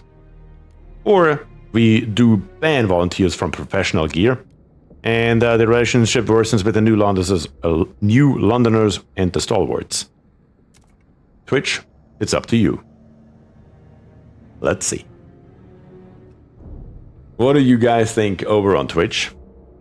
Don't give me another 50-50. You got the choice in your hands. What should we do? Should the volunteers use professional gear? Or should we ban the volunteers from using any professional gear? You have a 25 to 75. Alright, the hammer comes down in 3, 2, 1. Banning the volunteers, it is, with a 60% margin. Very nice. That's how it should be. Our coal, though, is a little bit scarce because we have no more coal available. That is an issue. Why are you at 80% output? What are you doing? Give me at least 100% output. Why does that decrease itself? Why is that decreased everywhere? I mean, here it's fine, I suppose. The population just increased. You're also not at 100%. Give me what you got. What about our food production? Are you also? You're also at a bloody 80%. Who wants an 80% efficient food output? Are you out of your mind? Let's go. I need to bring this one back up. Okay, negative 143. We can survive that. That's fine. We are low in shelter, though. We really, really have to do something about our shelter. Let's make that happen right away. More housing is required. Let's bring the housing all the way around here. Sure, let's make it happen. And then the extension can just go on right there as well. Very, very good. The city is growing very nicely. And at the same time, we are also building our outpost for the first oil. Then I'm truly curious to see if we can we actually build in here? Can we play in here? How does this work? I don't know. It's definitely going to be interesting to see though. Because that would be something completely new to the game, that's for sure.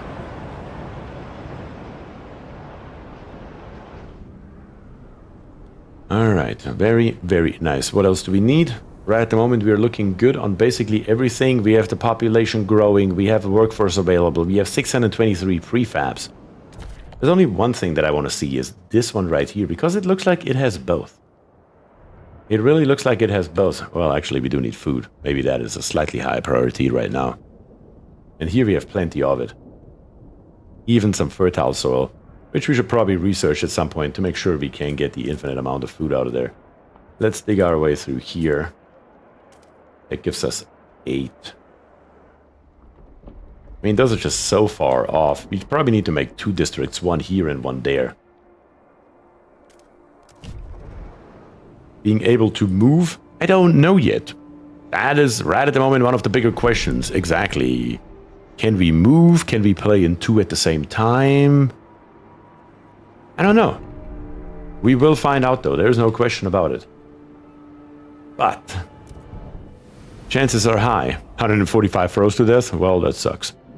It's unfortunate. It's unfortunate if you're one of those 145. If you're not, you're fine. That's how I look at it. Okay, this one here has been broken up. Let's build us another district. Food district. Yeah, no matter what I do here, it's gonna suck. This one here will be 1 district. Then we're just gonna expand it into this area right here. We're also immediately going to go ahead and grab us, or go all the way over here. Yeah, that will work. That'll be fine. Is heat being transferred via roads? No, not really. The roads just look this way because they do. Those roads here are being built automatically. I didn't put any of those in. They're being built automatically every time I build a new district or something. Yeah, we should be able to see it very soon. If I build one back here, another food district, then we should see another road plop up, I assume. But what do they want over here? Durable goods. Steward. A young eccentric inventor brought us a prototype of a lamp generating an almost endless supply of light by storing what he calls solar fluorescence. Look at this, a lamp that never runs out. It doesn't need servicing or replacing, and the power can be redirected to other functions, he said excitedly. He is asking for funding to produce it at a larger scale to benefit all citizens. Should we finance the project? If we finance the lamp upgrade, we will get, or durable goods is more effective at decreasing good demand, but we are getting less heat stamps. Or pass on the invention and say, screw it, not my problem, take your lamp and shove it. What are we going to do? Twitch, give me your opinion. 145 more bodies for science, says Greyback. At the moment, we are at 100% financing the lamp upgrade. I see. The engineers are in chat. I'm gonna give it 5, 4, 3, 2, 1. And financing the lamp upgrade, it is. How much hot stamps are we getting? Or heat stamps? 19 per week? That's still not too bad. I think that is a fair trade-off for a infinitely usable lamp. Very fair trade-off even, if you ask me. But yeah, those roads right here, let's check that out real quick. We do have the workforce available. Let's build us not a housing, but a food district over here. We will need it earlier or later anyway, so let's make it happen right away. And plop that in. And we will see right here, they're just building this road randomly all the way through right there. See this right here? That'll be a road eventually, once the building of this district is completed. It has no rhyme or reason to it, as far as I can tell. As far as I can tell, no rhyme or reason at all. Do we still lose wood? There is no more wood. Currently, our resources are heat, just generally, coal and oil, depending on what we have, housing or shelter, food, materials, and goods, as well as prefabs and heat stamps over here on the left. That is what we have. Okay, so now we can check this out. This is what I really want to do right now and today. Okay. Wait a second, I can build over here, can I? Yes, I can once again build over here. That is insane. That is absolutely insane. So now we have another complete area available where we can build, which is crazy. So I can also just get an overview of what's going on in the different areas. The old Dreadnought is right here with 3,000 people in New London. So we have now 2 cities at the same time. That's amazing. I mean, that's awesome. I love that. We have a resource transfer right here. We can send people back and forth. We can go to this location immediately. I like it. I like it. You won't hear me complaining about it. Let's dig our way through here. And yeah, let's extract some stuff over here. I guess I will have to send food over here. What do we have here? All I see is prefabs. Lots and lots of prefabs and oil. No food source whatsoever. So I guess we will have to send food from New London over here to the old Dreadnought, which is quite interesting. That will keep us on our toes. So it may be a good idea, or may have been a good idea, that we put in that extra food source over there that we actually didn't need, and I just built to show you the roads. But let's get started with extracting this oil deposit right here. We can go 6. Can I extract 2 things at the same time? No, I can't. These are blocked off. Figured. Well, let's start with extracting some oil. And go back to New London. And yeah, now we have this new road here. Earlier it bugged out a little bit. There was like something running around on it and it just got sapped out of existence. Is that still the case? We have trains going back and forth on these roads. Yeah, right here. You see these right here? They're just zapping in and out of existence. I don't know what the hell is that all about. I'm pretty sure it's not supposed to be this way, but what can you do? What can you do? Alright. New lamp saves lives. Did Twitch chat just save lives? Let's see. Stuart, our new solar fluorescent lamps are a resonant success. They may not be as everlasting as we were hoping for, but they're probably as efficient as we will ever make them. They recently allowed a group of citizens lost in a blizzard to signal their position for long enough to be rescued. I mean. Bless the whiz who came up with this tech. We'd all be dead without him, said a relieved father. We agreed to finance the young investor's lamp upgrade. We sure as hell did. It seems like Twitch chat did a very good deed today. Good job, everybody. Good job.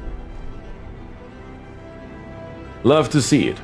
But let's go one last time over, back over to the old Dreadnought and turn up the speed. We have now oil. Not a random road that just leads to nowhere. Interesting concept, I like it. We have now oil, and I can now turn on the generator, can't I? Yes, I can. And can I send resources? Let's see here. It said a total of 75. Where is the oil? Right here. To the city. We're going to send all 26 we have. If I say transfer resources, it's 26 out of 75. So that's how it works. So basically, we need to get more of those oil deposits right here so we are able to send 75 over at the same time. And now if I go back to New London, do we see the oil? Yes, we do see the oil. Very, very nice. And our generator right here? For some reason, looks like it is still using... Yeah, I don't see it using any kind of oil right now, because we have 26 available. And we are not using it. So how exactly do I tell them how to use it? Maybe it isn't heating in here? Food, energy efficiency... Pump jacks. Pump jacks. Maybe a good idea in the future. Not entirely sure how to teach my generator to use oil instead of coal. city, maintenance, work compensation, housing blocks, society, hubs. Shouldn't be none of this stuff right here. You would think. And it is kind of hard to tell, not gonna lie either. Yeah, I'm not entirely sure. What is food energy efficiency? Crop selection. Base heat demand of food districts is significantly decreased, I see. And the other two we don't even have available. But that may be a good idea though. That may be a good idea after all. Significantly decreased for food districts. But let's make that happen, because we do have a bunch of heat districts around here. But yeah, I think how to figure out, or how to use oil, we are going to do this next time around. Let's read this here and then let's call it a day. Visions of our future. Steward. Everyone in New London is awaiting the moment we get a steady supply of oil. So many fears would vanish, so many dreams made possible. But those dreams seem to be diverging. Stalwarts paint visions of an eternally warm New London, as warm as only the eldest among us remember. But pilgrims want to use this newfound power to reach out and settle remote places on the Frostland, making it our own. Both factions started thinking about how to use oil when it reaches New London. When it does, we will have to decide. I see. I guess we just answered our question ourselves. Once we get the 75 in, apparently then we can start using it. The 26 that we are putting in right now is not good enough. But yes, let's check out our city one more time. I think this thing here looks pretty good. My review of the game? Is it as good as Frostpunk 1? I don't know yet. Honestly, I can't really tell yet exactly which one is better. We will find out though, there is no question. These games are very, very different from each other. Like, if you wouldn't know this is Frostpunk 2, you may not even be able to associate it just from the gameplay alone with Frostpunk 1. Let's be very, very real here. Is that a bad thing? I don't know yet. I think, depending on what we can do with this oil here very soon, that will give us that answer for good. And Kionis also made it over to Twitch and just followed. Thanks, Kionis. Appreciate that.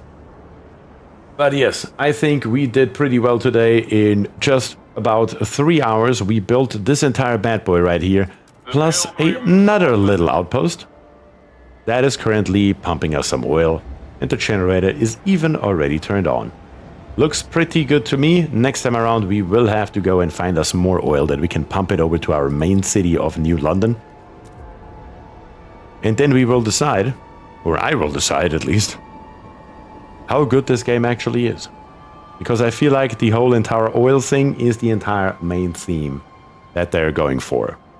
But yes, you guys know how we end each and every video / stream. And it goes like this. And that is all I have for you today. And with that I say thank you and peace.